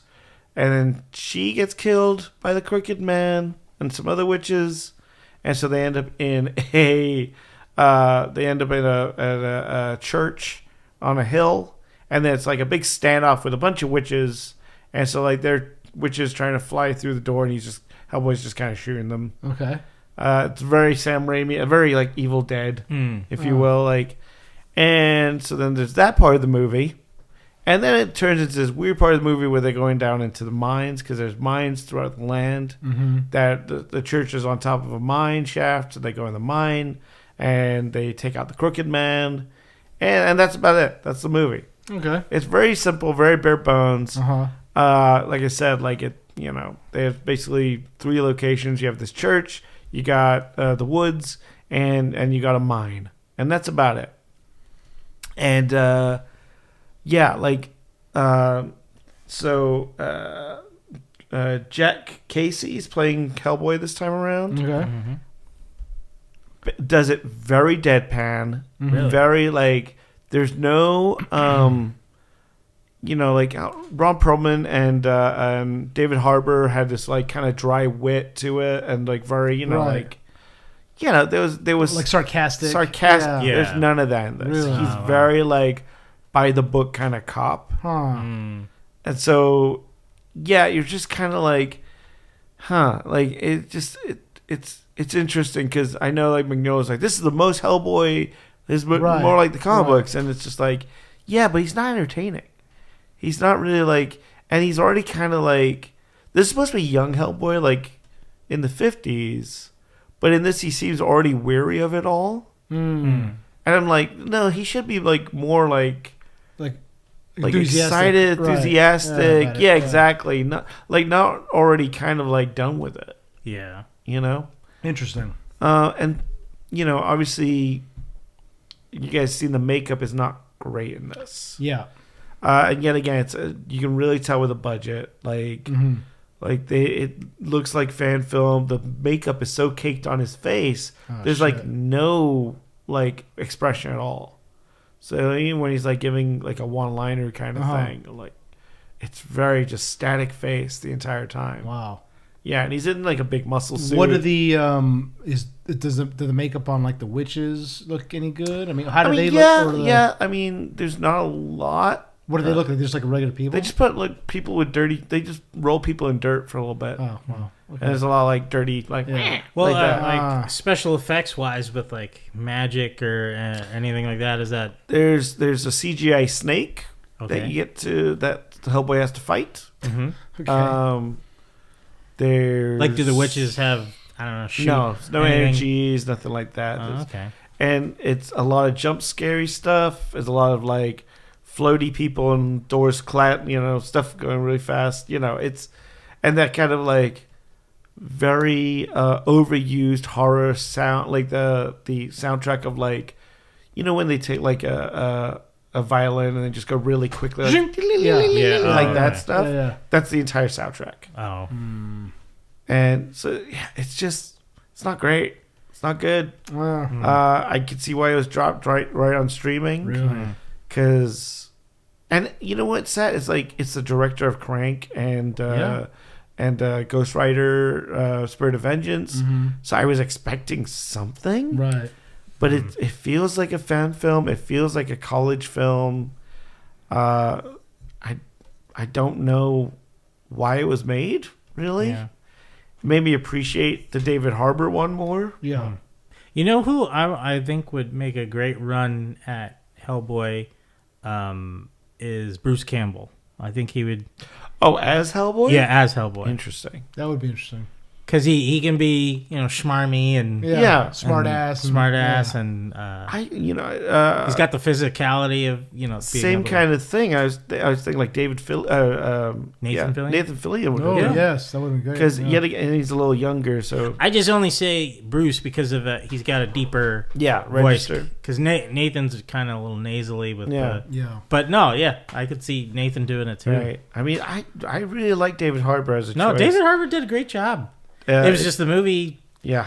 I mean, that's the thing. Like, I was saying, the movie doesn't always have to have a world-ending event. You can just do a regular story. But this tried to do that, and I guess it didn't do it so well. So it did feel like a pilot for a TV show. Like, if it was like an X-Files kind of like... And it was like, yet again, it felt like two stories kind of jammed together. It was like, okay, we got the stuff in the woods and the stuff in the church, and then the stuff with the mines that has nothing to do with anything. Was it better than R.I.P.D.? Jeez. Oh boy, that's a pull. I mean, it is a Mignola universe. better than R.I.P.D. R.I.P.D. was very much like wanting to be Men in Black. Yeah, exactly. That's exactly what it felt like. Okay. And it did not do it very well. But I mean, and there's some. All right, to give it some credit, there's some good effects done on real cheap. There's like a transformation effect where a witch turns to a raccoon and turns back into herself, and basically they go into the witch's house and it's just like human skin on the bed, and they're like, oh, she went out for a walk, and you see this raccoon come in through a window and like crawl into the skin. Oh. And they, it's basically just a latex thing, and you just see it kind of like filling up. Yeah, filling up in places, and they use sound effects, so it's like the cracking of bones, and I don't know, it's like there's some very much like we don't have a budget, but what can we do? Yeah. And it's creative at times. Did the Crooked Man look creepy or anything? Yeah, I mean, he kind of looked like the old guy from the Six Flags commercial. Really? A little bit. Oh my god. All right. And he would like crack his neck every now and then. Yeah. I know the Crooked Man in The Conjuring 2, or he made an appearance. Oh, right. Where he I wish he looked that good. Yeah. Yeah. So that sucks. Yeah. So did you feel that you wasted your time watching this? No, because I didn't get to come and meet with you guys and talk about it. Well, there you go. But would you recommend it? I wasted $20. I was about to say, did you? I mean, that could go to a new figure. Yeah, it's true. So you feel like you wasted your $20? You feel like you wasted your $20 in? Yeah, I think if it goes free on streaming, watch it then. Would you have gone and watched this in theaters? No. No. I mean, it's $20, so. Yeah, I mean, I would have, because I have the Regal, if you've got like AMC. But I mean, would you pay to go see this in theaters? No. Yeah. Okay. No, it doesn't have anything. I would have been really mad if I had paid to see this in theaters. Right. Because I remember when the first trailer came out, we were saying it didn't look good. And then the second trailer came out, like, okay. It looked better. Okay, it looks better. Yeah. Okay, yeah. Maybe this is going to be bad. I think there's already some scenes from it on YouTube you guys can watch. Really? Like the spider fight. It's not good. It's not good. It's not good. How many stars you would give it out of 5? Like 2. Wow. Ooh. Like, yet again, like, it's one of those things where the story kind of, it wraps up, it doesn't do anything. Like, it's not like, and Hellboy learns a lesson or anything like that. If he started enthusiastic or like wanting to jump into battle kind of thing and he learns not to. Yeah. That would have been something, Or like something about his character changed. Like why set it in 50? It made no sense why he set it in 57. It had nothing to do with it. No. Really? No. It very much felt like an anthology series of like, this is just a story of Hellboy. But it's like, it's a movie, so you got to do something. Right. Like, it doesn't have to be end of the world things, but you want it to affect the character somehow. If your character starts off ends the way he starts, like, what's the point of spending the time with him? Well, so it seems like this movie didn't have much substance. That's true. I would say that lacked substance. Substance. But I would say Michael J. White would be another. Michael J. White would be great. And we say substance because Chad saw a movie called Substance. I did indeed. And Chad, did this movie that you saw called Substance have any substance? In terms of being a good movie. Okay. Tell us about it. That was a good segue there. Thank you. Very good. Thank you. We just said the word substance like over a bunch and of times. Yeah, just a lot of. So tell us what Substance is about. Well, the story is about Demi Moore, who's the lead in the movie, and she has a jazzercise show, kind of exercise, and it starts off. She's filming an episode, and she goes to the bathroom, and as she's like in one of the stalls, Dennis Quaid comes in to use the I forget. I think there's something wrong with the male one, so he just goes into the women's to use. But it seems like there's a urinal in there, so It's the alley. Oh wait, no, sorry. The female bathroom was shut down, and she snuck into the men's to use the stall. And then while she was in there, Dennis Quaid comes in and uses a stall, but he's on the phone and he's like, I need a new girl. Because Demi Moore is up there. She's I thought she was like a fading star. Yeah, she's been around for a while, and she's aging out. And as you know, the industry does to women, a lot nowadays. Right. So this is what that movie was kind of touching on, how on that, and then also how they see themselves as not being relevant anymore in the industry once they hit a certain age. So while she's in the stall, Dennis Quaid is like, she's out, someone else in, find me someone young and, someone new. And so after she hears that, she's kind of just in a down spiral, and she has like a meeting with Dennis Quaid, and this movie is very like visceral with like sounds and like because it's as you've heard, the movie's like very body horror heavy and stuff like that. So it's supposed to be like Black Swan, right? I think it's for the same people, isn't it? I think it was Black Swan. I don't remember. It's not Aronofsky though, right? No, it's not. It's Coralie Farget.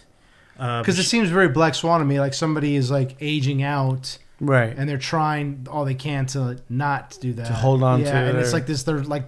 No, she didn't do Black Swan. She didn't do Black Swan. Okay, yeah, because it seems like they're also like the characters in Black Swan and this are like losing their minds kind of, And it's not that, because it goes like the very sci-fi route with this. Okay. Where, so she meets with Dennis Quaid, and like there's just, it's a very humorous scene, but it's also gross because he's eating all these...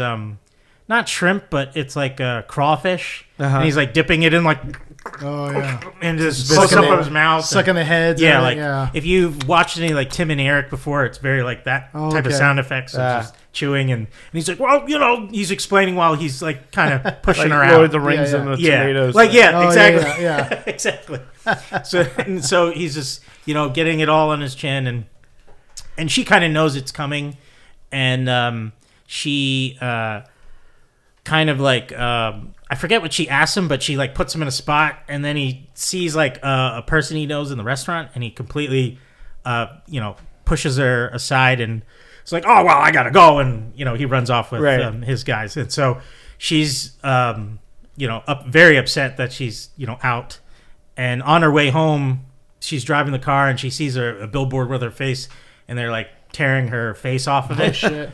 And then as she's looking up, she's not paying attention to the traffic, and she gets T-boned by a car and flipped over, and she wakes up in a hospital in a cast and everything like that. And terrible day for this woman. No, yeah, it's just things are not going well, and so they're like the doctor's inspecting her back and things like that, and she's like, "Oh, okay, you seem you're good and you're good to go." And then, but you see, there's a younger orderly, or like at least a nurse. He's standing behind just looking at her, and he's like kind of looking at the clipboard, and he's looking a little suspicious, and he's like, here, I just need to check your back for a minute, and he's like rubbing his finger down her spine, and then just checking. He's like, you'll be a perfect candidate. And like he kind of like hands her a note, and he's like, if you're I forget what it says exactly, but he's like, call this number if you're interested in the substance, which is towards the substance. And so at first she just ignores it, and she just goes off to be, but as she's, coming to terms with where she's at, she's like, you know what, maybe I will, cause she's like, it's changed my life. That's what the guy says, I think, because he's done it. And, so she calls the number, and it's this ominous voice. It's like, we're explaining the rules to you, like as soon as you start this, you have to be sure about it, because there's a 7-day thing. So you'll get turns being the younger self and you're the older self. So Demi Moore, she's the matrix of this younger self. So pretty much when she gets the substance, she injects it into herself, and she kind of convulses on the ground, and then her back starts to split open, and another version of herself climbs the other actress, out. Let me pull up her name. It's like a very like Jekyll and Hyde kind of. Almost, yeah. Sorry, her name is Margaret Qualley. Yeah. Oh, yes. She's great. Yeah. Yes, and she's phenomenal in this, and so pretty much they have 7 days to do whatever they want, but they have to switch off, or the bad stuff will start happening. So it kind of the movie almost felt like a Tales of the Crypt type of episode, like where I'm trusting this new, or Black Mirror type of type of thing. So it's not like you don't have that person's personality, like you're not in control of that person. Well, yeah. So that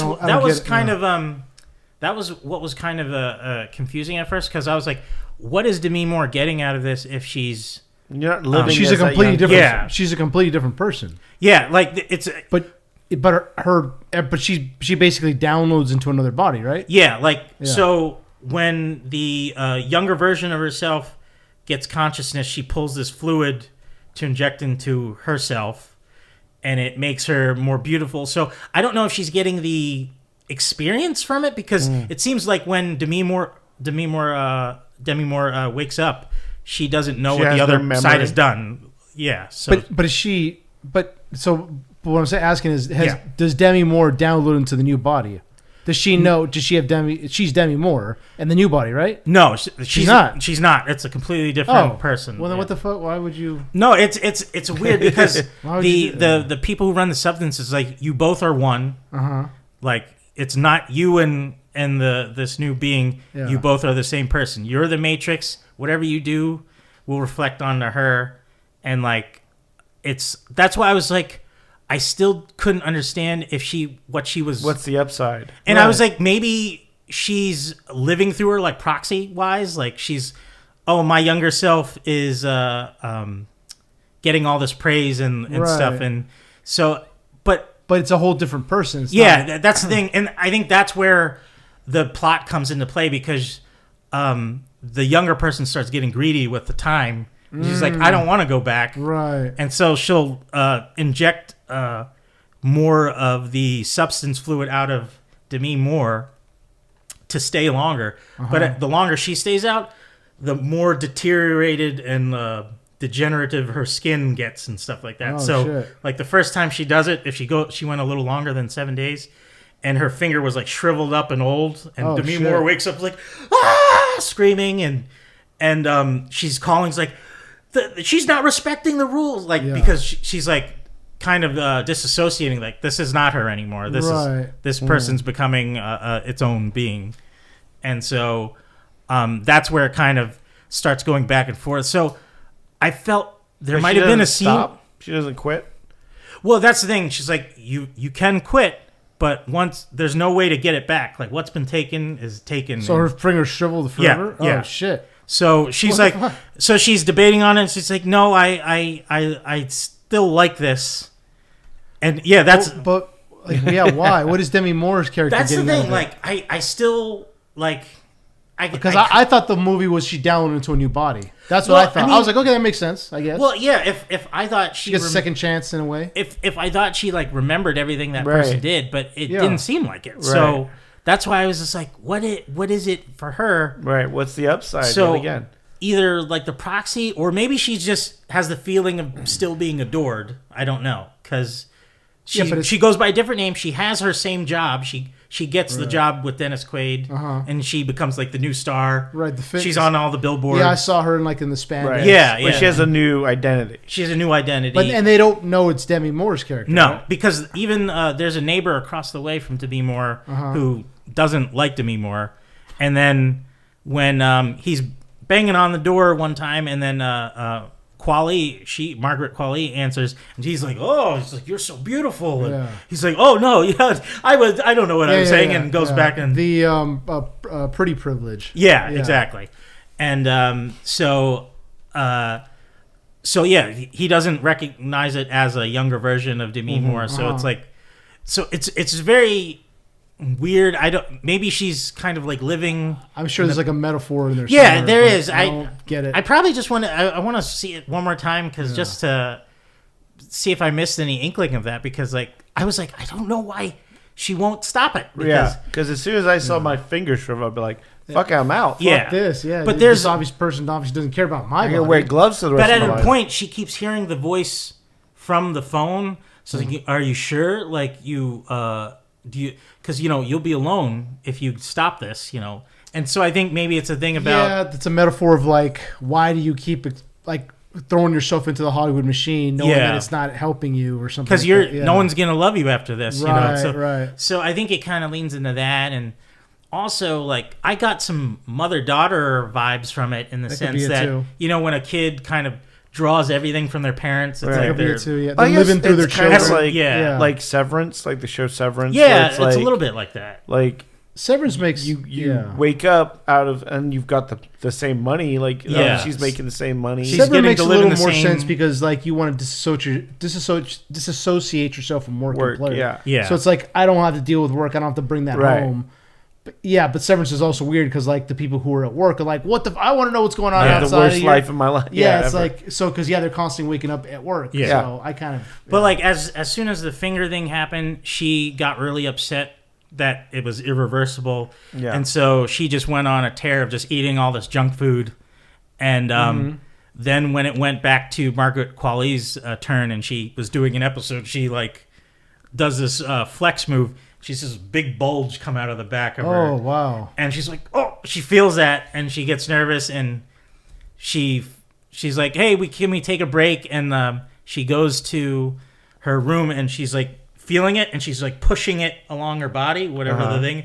And then she pulls it over to her belly button, like reaches in and pulls out this like turkey leg almost thing. What? And it turned out to be a dream sequence, but she wakes up to see that Demi Moore has... The whole apartment's like trashed with all this food, junk food and stuff. And she's like, she's not respecting the... Like, she's getting mad at her for not, like... Right. Because... So it's interesting. It affects her the way Demi Moore lives, but it's also like... Because she's just, like, getting greedy with, this is my life now. And as time goes on, she starts stealing more time and time from her. Mm-hmm. And then Demi Moore just slowly turns to this old hag lady. The makeup is crazy. It was like, oh, man. She's like, just gray hair, strands of hair coming down. And she's just like the big hunchback. Shriveled up. It's shriveled up. And she like, at one point, she's like sitting in a chair and she's trying to stand back up, but she can't like flex her knee. So she's just fighting it, and like it just pops, and like she's like limping around. It's like, oh man, it's so crazy. God. And it's like I guess Hollywood like eats you up, it shrivels you up. Eats and from the inside. While Margaret Qualley's just living the best life, getting all these opportunities, and Dennis Quaid's like, you're so, and Dennis Quaid in this is so funny because he's just being over the top where they're like, oh, you're so beautiful and things like that. And he's like, we're going to get you on the New Year's Eve and you're going to host and everything like that. So as soon as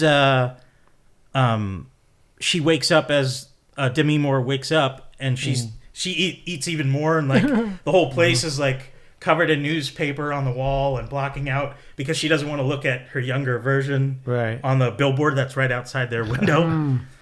And she's like an old hag. Yeah, and she's like listening to interviews on TV of her saying, "Oh, the old like she's Margot Qualley's commenting on Demi Moore's old show. Like, did it inspire you? It was like, oh no, it was kind of old and everything like that. And and she's like, ugh. And she's like, there's a scene of her just like, shoving her fist in a chicken and I was like, what is gonna happen with the stick scene? Yeah.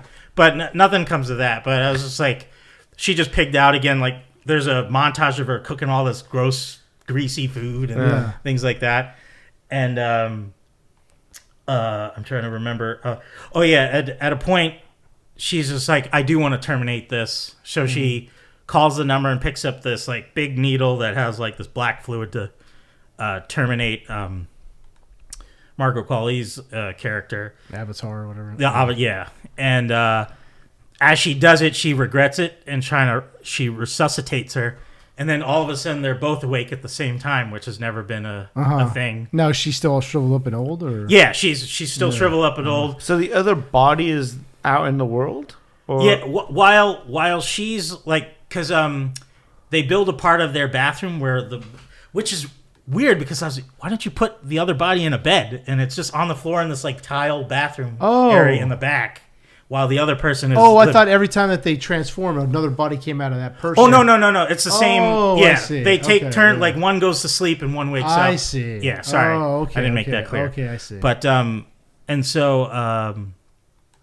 So they're both awake, and then Margot Qualley, her character's name is Sue, and she sees that the needle says terminate on there, and she sees that she was being... she was trying to kill her. So she starts chasing her down and beating her up, and like very she grabbing Demi Moore and like smashing her face into a mirror, and like she pretty much kills her. And like she's not thinking because she's her Matrix. If she dies, she's gonna die. Oh, okay. So they are kind of like they are connected. Yeah. Okay. And so and then she's like, I gotta go to the New Year's party and stuff like. But as she's there, like teeth start falling out and her ear starts falling off, and then she's like, she's panics and she's like, oh, the voice goes off in her head, like a younger version of yourself, a better version of yourself, and she takes the leftover fluid, which you're not supposed to use after the first use, and she takes the substance, and then her back opens up, and then because they broke the rules and this big amorphous, like, I know mongoloid isn't the proper term here, but like a deformed like fetus thing? No, I mean it's like it starts out small, but then it grows into a whole person, so it doesn't like take a long time. But since they messed with it so much that it's just like there's like eye and boobs up here. It looks like a Resident Evil. Yeah, like a mutant. Yeah, mutant monster, and like Demi Moore's face is on its back. Oh wow! And its mouth is open, like screaming, shit. and it's like it looks like the Thing. Yeah, and then her face is here, like just it looked like a very fucked up sloth from. Yeah. Oh Jesus! And he was like big hunchback and like arms here. But she still tries to put on a dress and goes to the New Year's thing,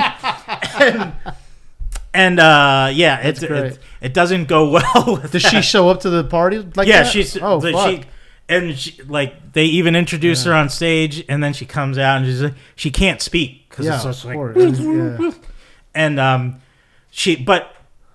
before she goes out, I forgot, she notices her face doesn't look pretty, so she takes a picture of Demi Moore and like tapes it to her face. Oh god! And like she can like that would hide anything, and it falls off, and then people freak out in the crowd, and all of them start to attack her like monster, and they chop like one of her arms off, and she's spraying everybody in blood.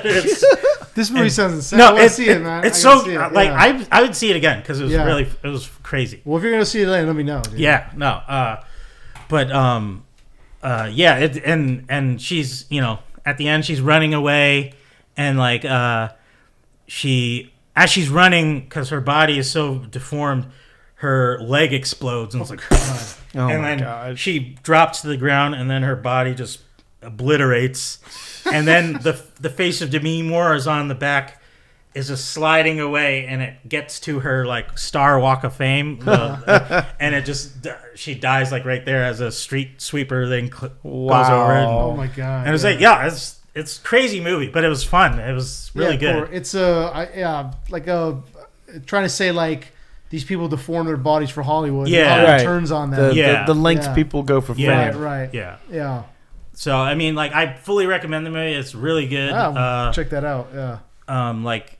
The one other movie I saw of this director was really good. It was at Beyond Fest a while back as well, called Revenge, and it was it was just about these group of guys who are hunting in this like desert place, and she gets raped by like one of the two other guys, and the guy and her kind of like boyfriend-esque doesn't care, and they actually try to hide the rape and kill her, but she survives, and then she like kills all of them. So, I think I've heard of it. It's called Revenge. Revenge. Yeah. I know. And that was a very good one too. That was a fun I think it's a remake of a 70s movie. You might be right. Yeah. But like that one, that I could tell some of it was, this movie was inspired by that, because there's one scene in Revenge where someone's like head explodes. Like I was like, oh, this reminds me of that.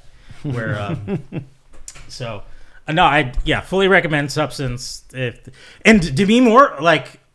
I've only seen her acted in a few things when she was younger, and then obviously G.I. Jane and Showgirls, and like here, her acting was like superb. I was like, I've never seen that great of stuff from her. So I hope this continues and she does more crazy stuff. Yeah. So I think I heard she's in something new. Stuff, yeah. I mean, I remember from Ghost. It was one of the movies. Oh yeah, she's been a lot of stuff. Sorry. She's a great actress. I mean, who can forget Charlie's Angels Full Throttle? Charlie's Angels Full Throttle. I mean, there's amazing stuff there. But no, I really hope she goes in, and I think I heard she was casted in something else, which was going to be a little weird too. So I'm excited for that. She's embracing her inner Nick Cage. Yeah. No, I want all the A-list big names. No, she's always been doing interesting things. But I mean, take swings for weird shit like this. Yeah. No, it's typically mainstream things that she does. Yeah, that's true. So.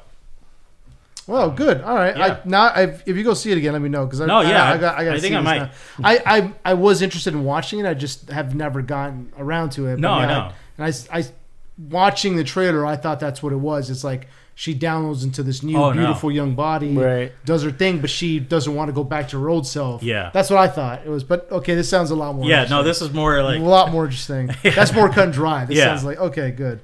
And then you also watched Megapolis.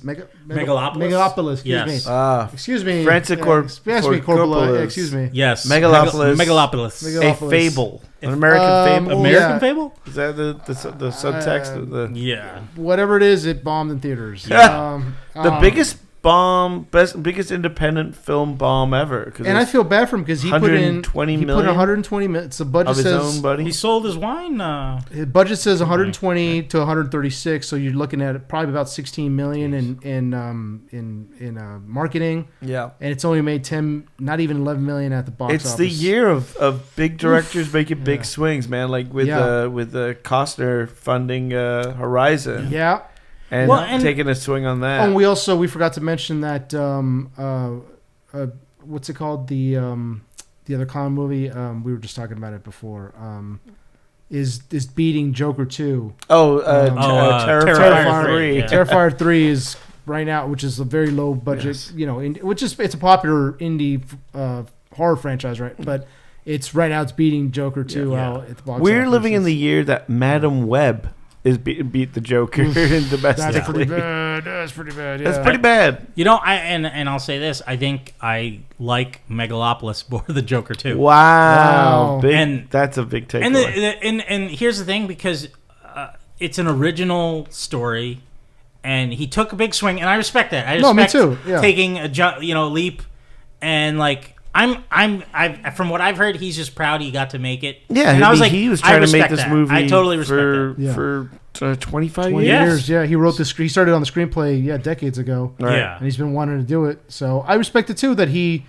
said, well, if nobody wants to back me, I'll come up with the money myself, and I'll direct it myself. And this is a movie. It almost happened in the 90s, right, or something. Mm-hmm. It almost happened. Then 9/11 kind of stopped it. Yeah, something like I read that would make sense with the plot of the movie, because it's about rebuilding the city to be more of a legacy for the human race and stuff like that. And the movie is very convoluted with you could tell he put so many ideas in there that it just kind of was hard to land everything. Or anything, really. I mean, so that's, it tends to be that's a problem when there's no oversight on some films. Yeah. It's like people get tunnel vision. It's like, this is what I'm doing. Yeah, and it's definitely, it's his story.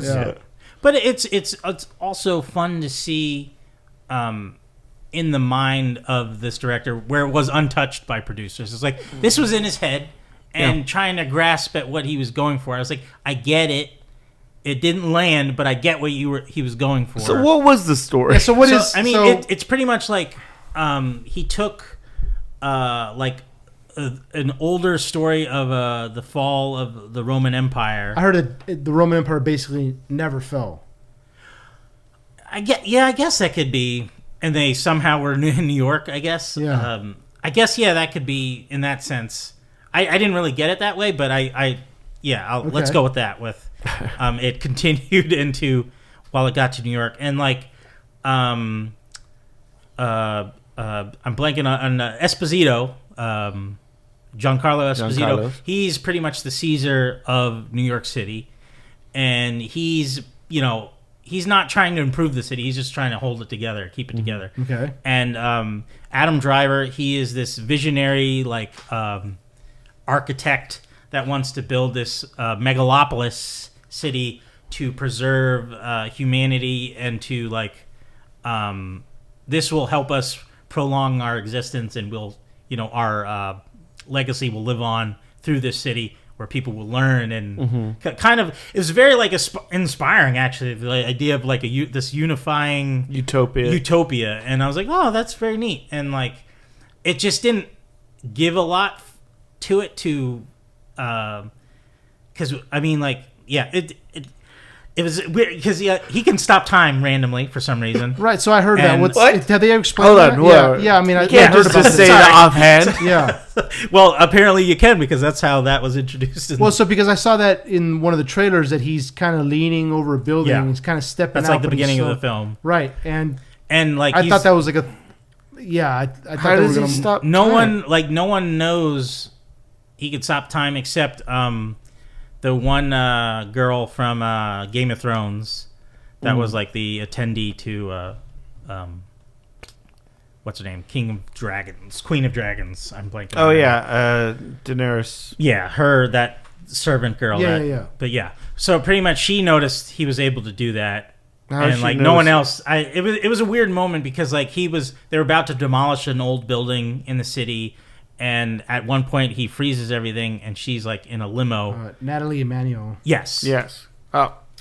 And she notices this, and she kind of like is into him secretly. Wait, isn't she stopped?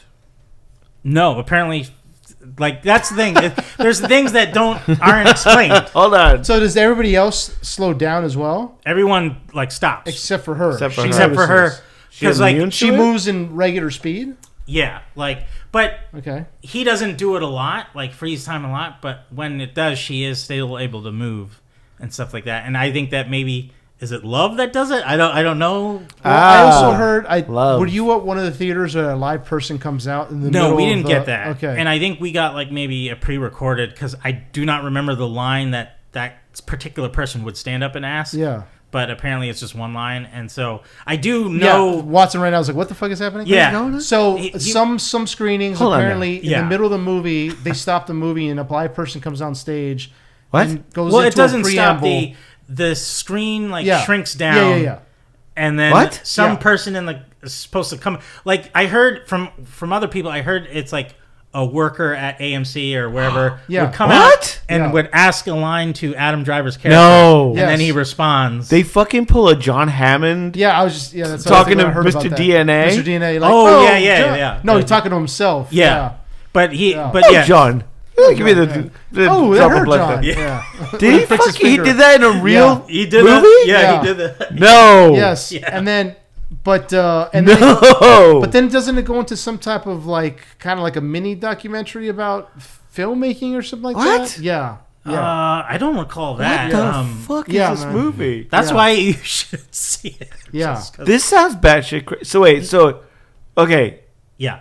Yeah, in the middle of the film, the screen is supposed to go shrink down. It's like he's addressing an audience. Yeah. Okay. Adam Driver's addressing an audience, and the screen shrinks down. And then supposedly the person who's asking a question is either a citizen or a reporter or something like that. Yeah. And then he like replies and answers with incredible. Yeah. Incredible. This is ridiculous. But we didn't get that in our theater, so yeah. I think it was just like probably a pre-record, unless someone forgot to come in. And Chris Gore talked about it. Yeah. On Film Threat on his YouTube channel that he said that he was watching a live person walked up and asked Adam Driver that question in the middle of the screening. I mean... And everybody was like, what the fuck is happening? Yeah. That's insanity. Yeah. So like I said, sometimes when there's no oversight on films and there's no guardrails, people do whatever they want. And sometimes that's an issue, even when it's a visionary director like Francis Ford Coppola, who gave us The Godfather and Godfather 2. And Apocalypse Now. I love me some 4DX. So that's right up my fucking alley. Yeah. But that's insanity. Yeah. So they have to get some poor schmo, some kid. Yeah. Like if you were working at AMC. 17-year-old AMC employee. There's a 9:00 showing of Megalopolis, and we got to ask this line at this time. Do you think you can go in and... Oh, yeah, sure. What's the line? Imagine that. You go in there like, And then Adam Driver starts talking. Fuck. You miss it by this much. Yeah, you can't read it in the dark. You're like, oh shit. Or you drop your phone. Oh shit. And he's tailing it out of there. People were like, what the fuck is happening? That's insanity. Yeah. Oh man. Oh. And, oh god, I love it. Yeah. It's just like there are themes of I could just stop time randomly. Yeah. Yeah. Now, when is this? What does it look like? Is there an effect? No, I mean no. Like imagine you're in the theater and obviously it's taking up the whole screen, right? Yeah. The screen is actually. I mean the image is actually shrinking down to a smaller screen. I don't know why.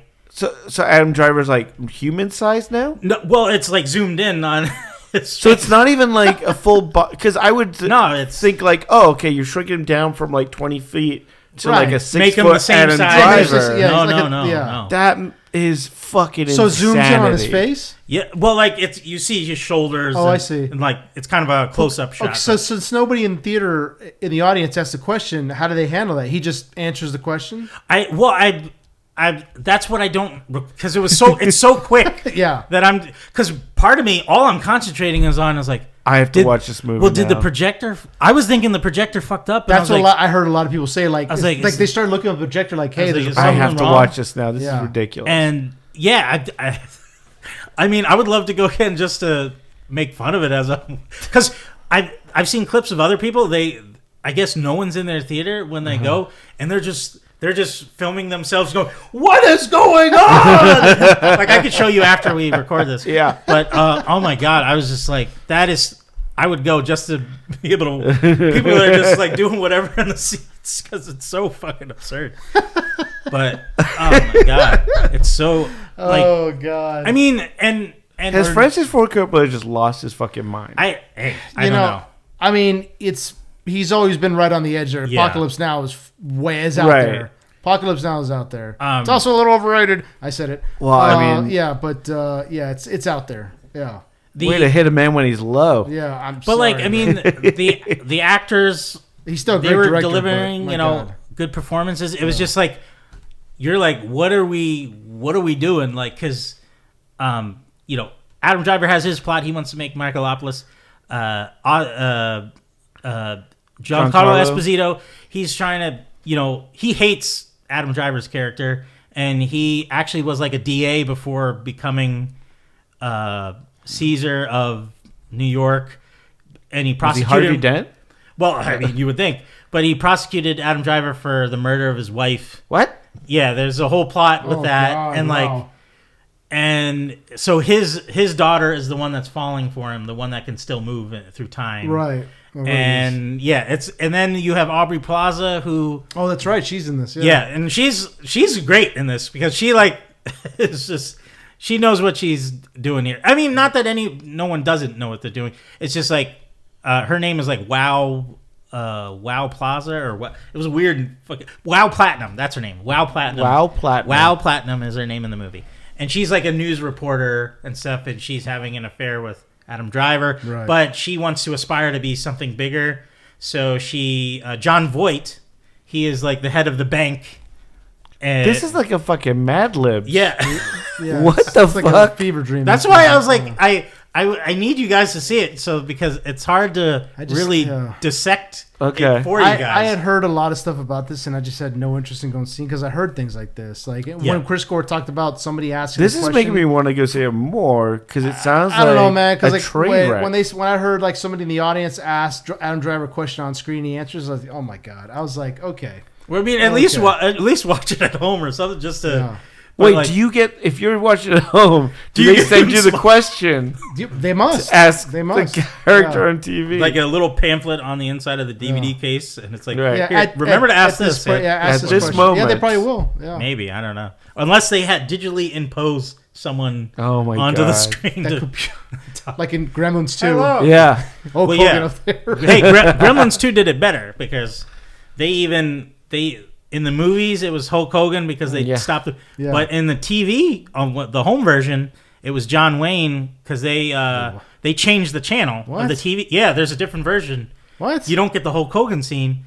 and they change the channel, and then John Wayne has a shootout with the Gremlins. Oh God, I didn't know this. Wow! And Holy then shit. Not stopping there, the novelization of Gremlins, they kidnap the author, and the Gremlins start writing part of the book. That's brilliant. So I was like, that is great meta. That makes sense. Stuff for that. But, I heard Eli Roth on his History of Horror podcast talk about Gremlins 2. And when he watched it in theaters and that projection scene was in there, he was the one guy in the theater stood up and was like, "Hey man!" Oh, really? Like screaming at the projection booth. And then he realized what was going on. He's like, he just sat down like, "Oh shit!" Nice. Wow. Okay. Megapolis. Megalopolis. Sorry. Excuse me. I'm sorry. I'm sorry, Francis Ford Coppola. I love your work. I love Godfather 1 and 2, but I don't. This sounds insane. Shia LaBeouf is like a right wing. That's right. Shia LaBeouf is this? Yeah, Shia LaBeouf. About that. He's like Jon Voight's son. Yeah. And he's like becomes this like right wing political, a nationalist. Yeah. And it's a whole thing. Like there's so many plot lines that you could follow, but like none of them really lead to anywhere satisfying. We haven't even talked about like more on the stopping time thing, because I'm just that's because does anyone else have powers? No, or? Not at all. It's just him. Just him. And what's his? But I think I think it's a metaphor for. Is it like a Zach Morris timeout thing? Like, does he turn to the camera? And no. Can you believe this is happening? I think it's more of a. If anything, it's more of a way of a metaphor for he needs as much time as he can to get this city bathed. Yeah. So what's his motivation story? He's trying to build. Because like every from the trailers, there's already this massive city. So what's he trying to do? Build more? Well, a city that lasts longer and is not falling apart. So I don't know if in the trailer they show a lot of it, but like there's this new like they don't even explain Jesus how. Christ, here we go. It looks like a bunch of flowers and silky like, and that is the new city. That's what it's made of. This new material. Flowers? Buildings made of flowers? Well, like I don't think that's structurally sound. No, that's the thing. It's like this new technology that he comes up with. Like, what? I didn't know this. No, there's a scene where he shows the wife of Esposito. This is our new way of travel, and it's at the airport the walk escalator walkways, it's like that, but with that light, so you stand on it and it kind of just carries you off. What? Like, does it lift you up off the ground? Yeah, like it's like it's a magic carpet. It's like there's no it looked like there's no energy. walls in this city. Energy? It's energy. It's almost this like weird light energy, but it's. And he's trying to build a city out of this stuff? Yes. Because for some reason, he's like, this will last longer and develop with us. And this guy's an architect, right? Yes. And so he's... /scientist. So how does like he's very intelligent and... But how does this... Time stopper? Who's the actual people? Is there like workers that are assembling this shit? Or he just he's it up got a team of people that helps him brainstorm and put these ideas together. Is he like together. a Tony Stark? Is that what they're trying to do? I'd say that Tony Stark type, but more for architecture. Yeah, because he's part of I forget he's part of the I forget what they call it, like the artist preserve department. Like it's like he's got official like badge too. He's a cop? Not a cop, but he's able to like just like I'm commissioning this area for my new Megapolis. This is fucking crazy. Like, so. It's.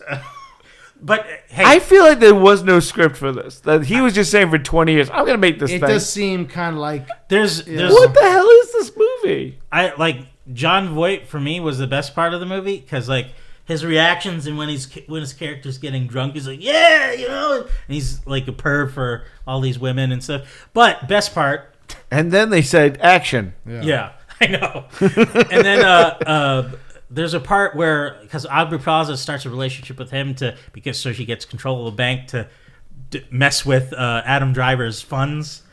What? She like freezes his account and stuff, and that's how sex works. I know exactly. Well, she at a point she gets him to sign over parts of the bank and power to her. And, what? And like fuck? It's is this movie? And then as he's kind of he has a heart attack at a point because Shyla tries to get the full takeover because he's the son, and at a point you think he's like disabled in bed from having a stroke, like you see part of his face, but then he's under a blanket. You see like this thing pointing out, and he's like, "Hey, you like my boner?" And so what the fuck? And all of a sudden he pulls over the blanket, and it's a little bow and arrow, and he shoots Aubrey Plaza. And then he tries to shoot Shia LaBeouf and hits him in the ass. And he runs away. And I was like, this is the best part of the movie. What is this? And he kills Aubrey Plaza that way? Yeah, Aubrey Plaza dies. What the fuck and is this? It's like, there's some great moments of this movie that I'm just like, I'm glad I saw this.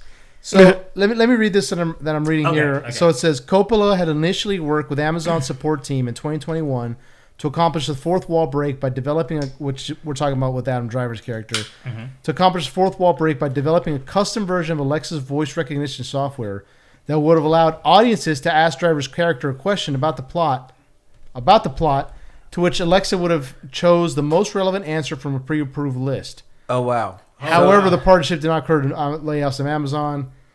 Driver suggested having a cinema usher ask a pre-agreed question. A cinema usher ask a pre-agreed question instead. So somehow they're going to have Alexa in the theater, and then you could ask a series of questions. Right, and based on what the question, the Alexa would respond. Well, I guess Adam Driver would respond. Alexa, a version of him. Alexa would ask the question at him, and he would respond. I guess. I'm not really sure that would work. Yeah. Yeah, it says Alexa's voice recognition that would have allowed audiences to ask Driver's character a question from a pre-approved list. Yeah, so I guess you could. Oh, I guess we would have a list of questions we can ask, but we would ask that to Alexa. Alexa. Alexa. Alexa would ask. Because they would take Alexa's software, somehow work it on screen, so you could ask these pre-approved questions to Adam Driver's character. Oh, okay. Yeah. Okay. So it would be Alexa. I guess it wouldn't. I don't think that's it'd be right.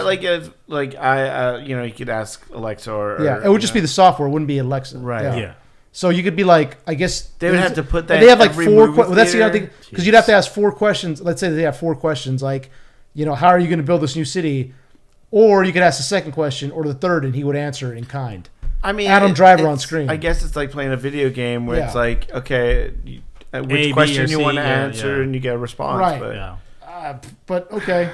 I mean, that's. I don't know how you would work that in the theater, but okay. You'd have to change every theater that this thing plays. Somehow. Oh, I forgot to mention. You want to get something else? Yeah. There's a part of the movie where it's alluded to through news, and you think it's going to be a bigger part of the movie, but there's a Russian satellite that has like nuclear material on it that is crashing to Earth. Right. I what? Know about this. Yeah. And like it hits at a point, and you think it would be more of a problem, but no, it's everybody's pretty okay. What? Like you there's like some smoke and rubble and stuff, but then it's like no one's really references it after that happened. Glad that happened. Yeah, it's just like I thought that was how the movie was going to end. Like it comes, it just blows up everything or something, but apparently not. The movie keeps going.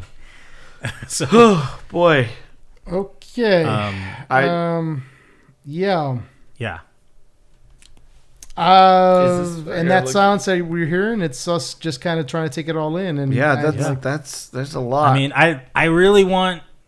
I know, Stan, you might not see it, but Watts, if you see it, I really want to see. I'm looking up for tickets right now. Yeah. Are you gonna go watch it for real? I don't think it's in theaters anymore. Is it? It's not. I thought I saw it on my queue on Amazon to buy. Oh boy. Are you seeing times for it? I'm not. Yeah. See, I don't think it's in theaters anymore. That's crazy. I'm pretty sure they pulled it just as quickly as they pulled Kim Costner's movie. No, there's one showing of it at the Regal Sherman Oaks at 9:55 p.m. tomorrow. That's not. How long? It's like 2 hours, isn't it? 2.5 hours, right, Chad? Yeah, like it's like under 3 hours, but it's like 2 and It's got one showing. I'm right. That's it.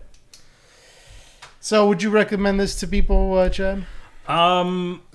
I'd say it's only been open like 2 weeks. Yeah, that's just crazy. to it's actually it's at the Universal AMC. Oh, and it's also at the AMC Burbank Town Center 6. There you go. No, they already moved to the 6. So you can see the 6 or the. They already moved to the 6. That's not good.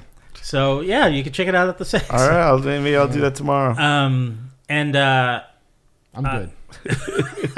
I can video myself in it. You'll probably again. Video yourself asking the question. Yeah. Adam Driver. Oh my god. Just be like, what are we doing here? That'd be. Oh my god. Yeah.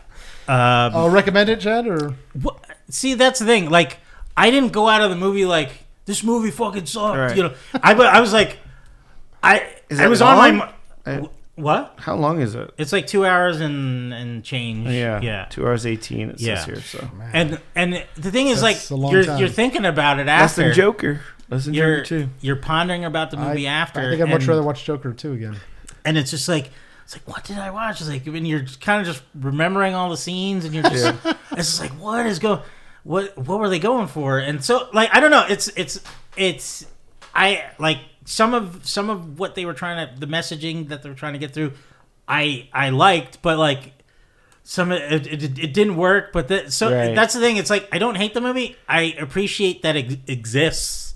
And, I'm sure Francis Ford Coppola is very happy that he completed it. Yeah, exactly. That was his white whale for 20 years. I don't recommend this movie for everyone. I recommend it if you want to just experience something. It sounds like an experience. Like, yeah. Would you watch this again? With friends. That's what I'm saying. Like, at home, by yourself, you see it on your queue. I'd probably be taking in some kind of substance while watching it. The substance? Maybe the substance, or maybe a little chat crack out of you. Just to watch bad movies. I'd probably just drink while watching it, or it's like I don't know if I'd have a little edible or something like that. But a little smoky smoke, because a lot of it's very like heady and.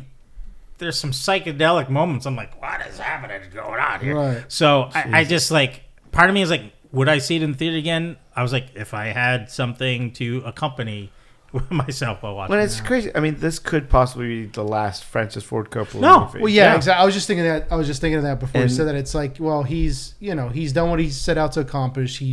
It's been on his to-do list for a long time. Yeah. He finished it. I'm sure. I think the bucket list. I think for him, it's the fact that it's done. Yeah. But. Yeah, is that the way you want your legacy to go? I mean, like, I get why Tarantino is like, I'm doing 10 movies and I'm out. Like, he doesn't want to have to be chasing that white whale when he's old. Yeah, I mean, or chasing his old successes. Yeah, I mean, Francis Ford Coppola, he's brought us some amazing things, but when he bombs, I mean, Godfather 3 and now this, it's just, he goes big. Don't put your daughter in a movie, Francis. Yeah. Well, I mean, I'll give it a shot eventually. I don't know if I want to go. I don't know if I want to go in theaters and watch this. Right. Sit there. I'll probably watch it on my queue whenever. But hey, I will say this: if you did see it in theaters, you'd be able to react to it because there's no one else in the theater. Well, that's true. You could be like, "What the hell is it?" Yeah. So you'd have it to yourself. Yeah. In a way. Okay. All right. Well, that's go see it, I guess, or don't. Yeah. I don't know, or do what I'm gonna do and. Wait till it's free on streaming. There you go. That's what I'll do. So I can pause it and be like, I'm going to get some more chips because I don't know what this is. When there'll be the like Amazon X-ray feature for it when someone's going to ask a question. All right. Well, that's, let's hope for more movies like this, Yeah. I mean, at least it's different, No, and that's another thing to appreciate about it. It's like not the same like IP thrown at us. Exactly. Not the same. It's just something new. Superhero bullshit. CGI shit show. It sucks that it did bad. Yeah. But I appreciate that it's something new. Yeah, it's out there. Yeah. Thank you, Coppola, for something. Thanks, different. Frankie. Yeah, and he's given us different things before. I mean, I was just talking about Apocalypse Now. I'm not a huge fan of it, but I can see why it's a classic, considered a classic nowadays. Yeah. So, yeah. You come to kill me. The horror. Do you want to take us out, Chad?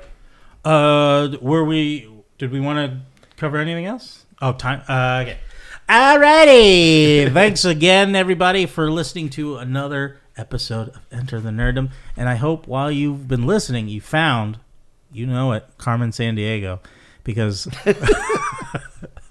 and we went right back to it. There you go. Exactly.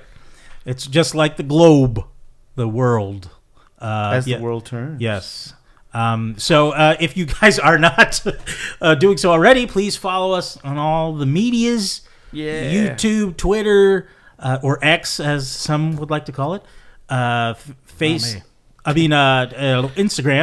and Facegrams. And yeah. So follow us there, comment, like, subscribe. Yes, rate and review, please. It does help. On Apple Podcasts and Spotify, please do so. And share us with your loved ones. Yes. And I mean, look, consent matters though when you're sharing us with your loved ones. Well, yes. I mean, obviously. Very much so. I mean, and next week we'll be doing our Halloween episode. So. Spooky episode. Spooky. I'm gonna talk about all of my Halloween experiences. I'll be wrapped up in toilet paper like a mummy. Nice for the episode. Ooh, very nice. So, we'll take like any other day, basically. Pretty much, yeah. I'll try not to use too much of you. There you go. Thanks, everybody. Thanks.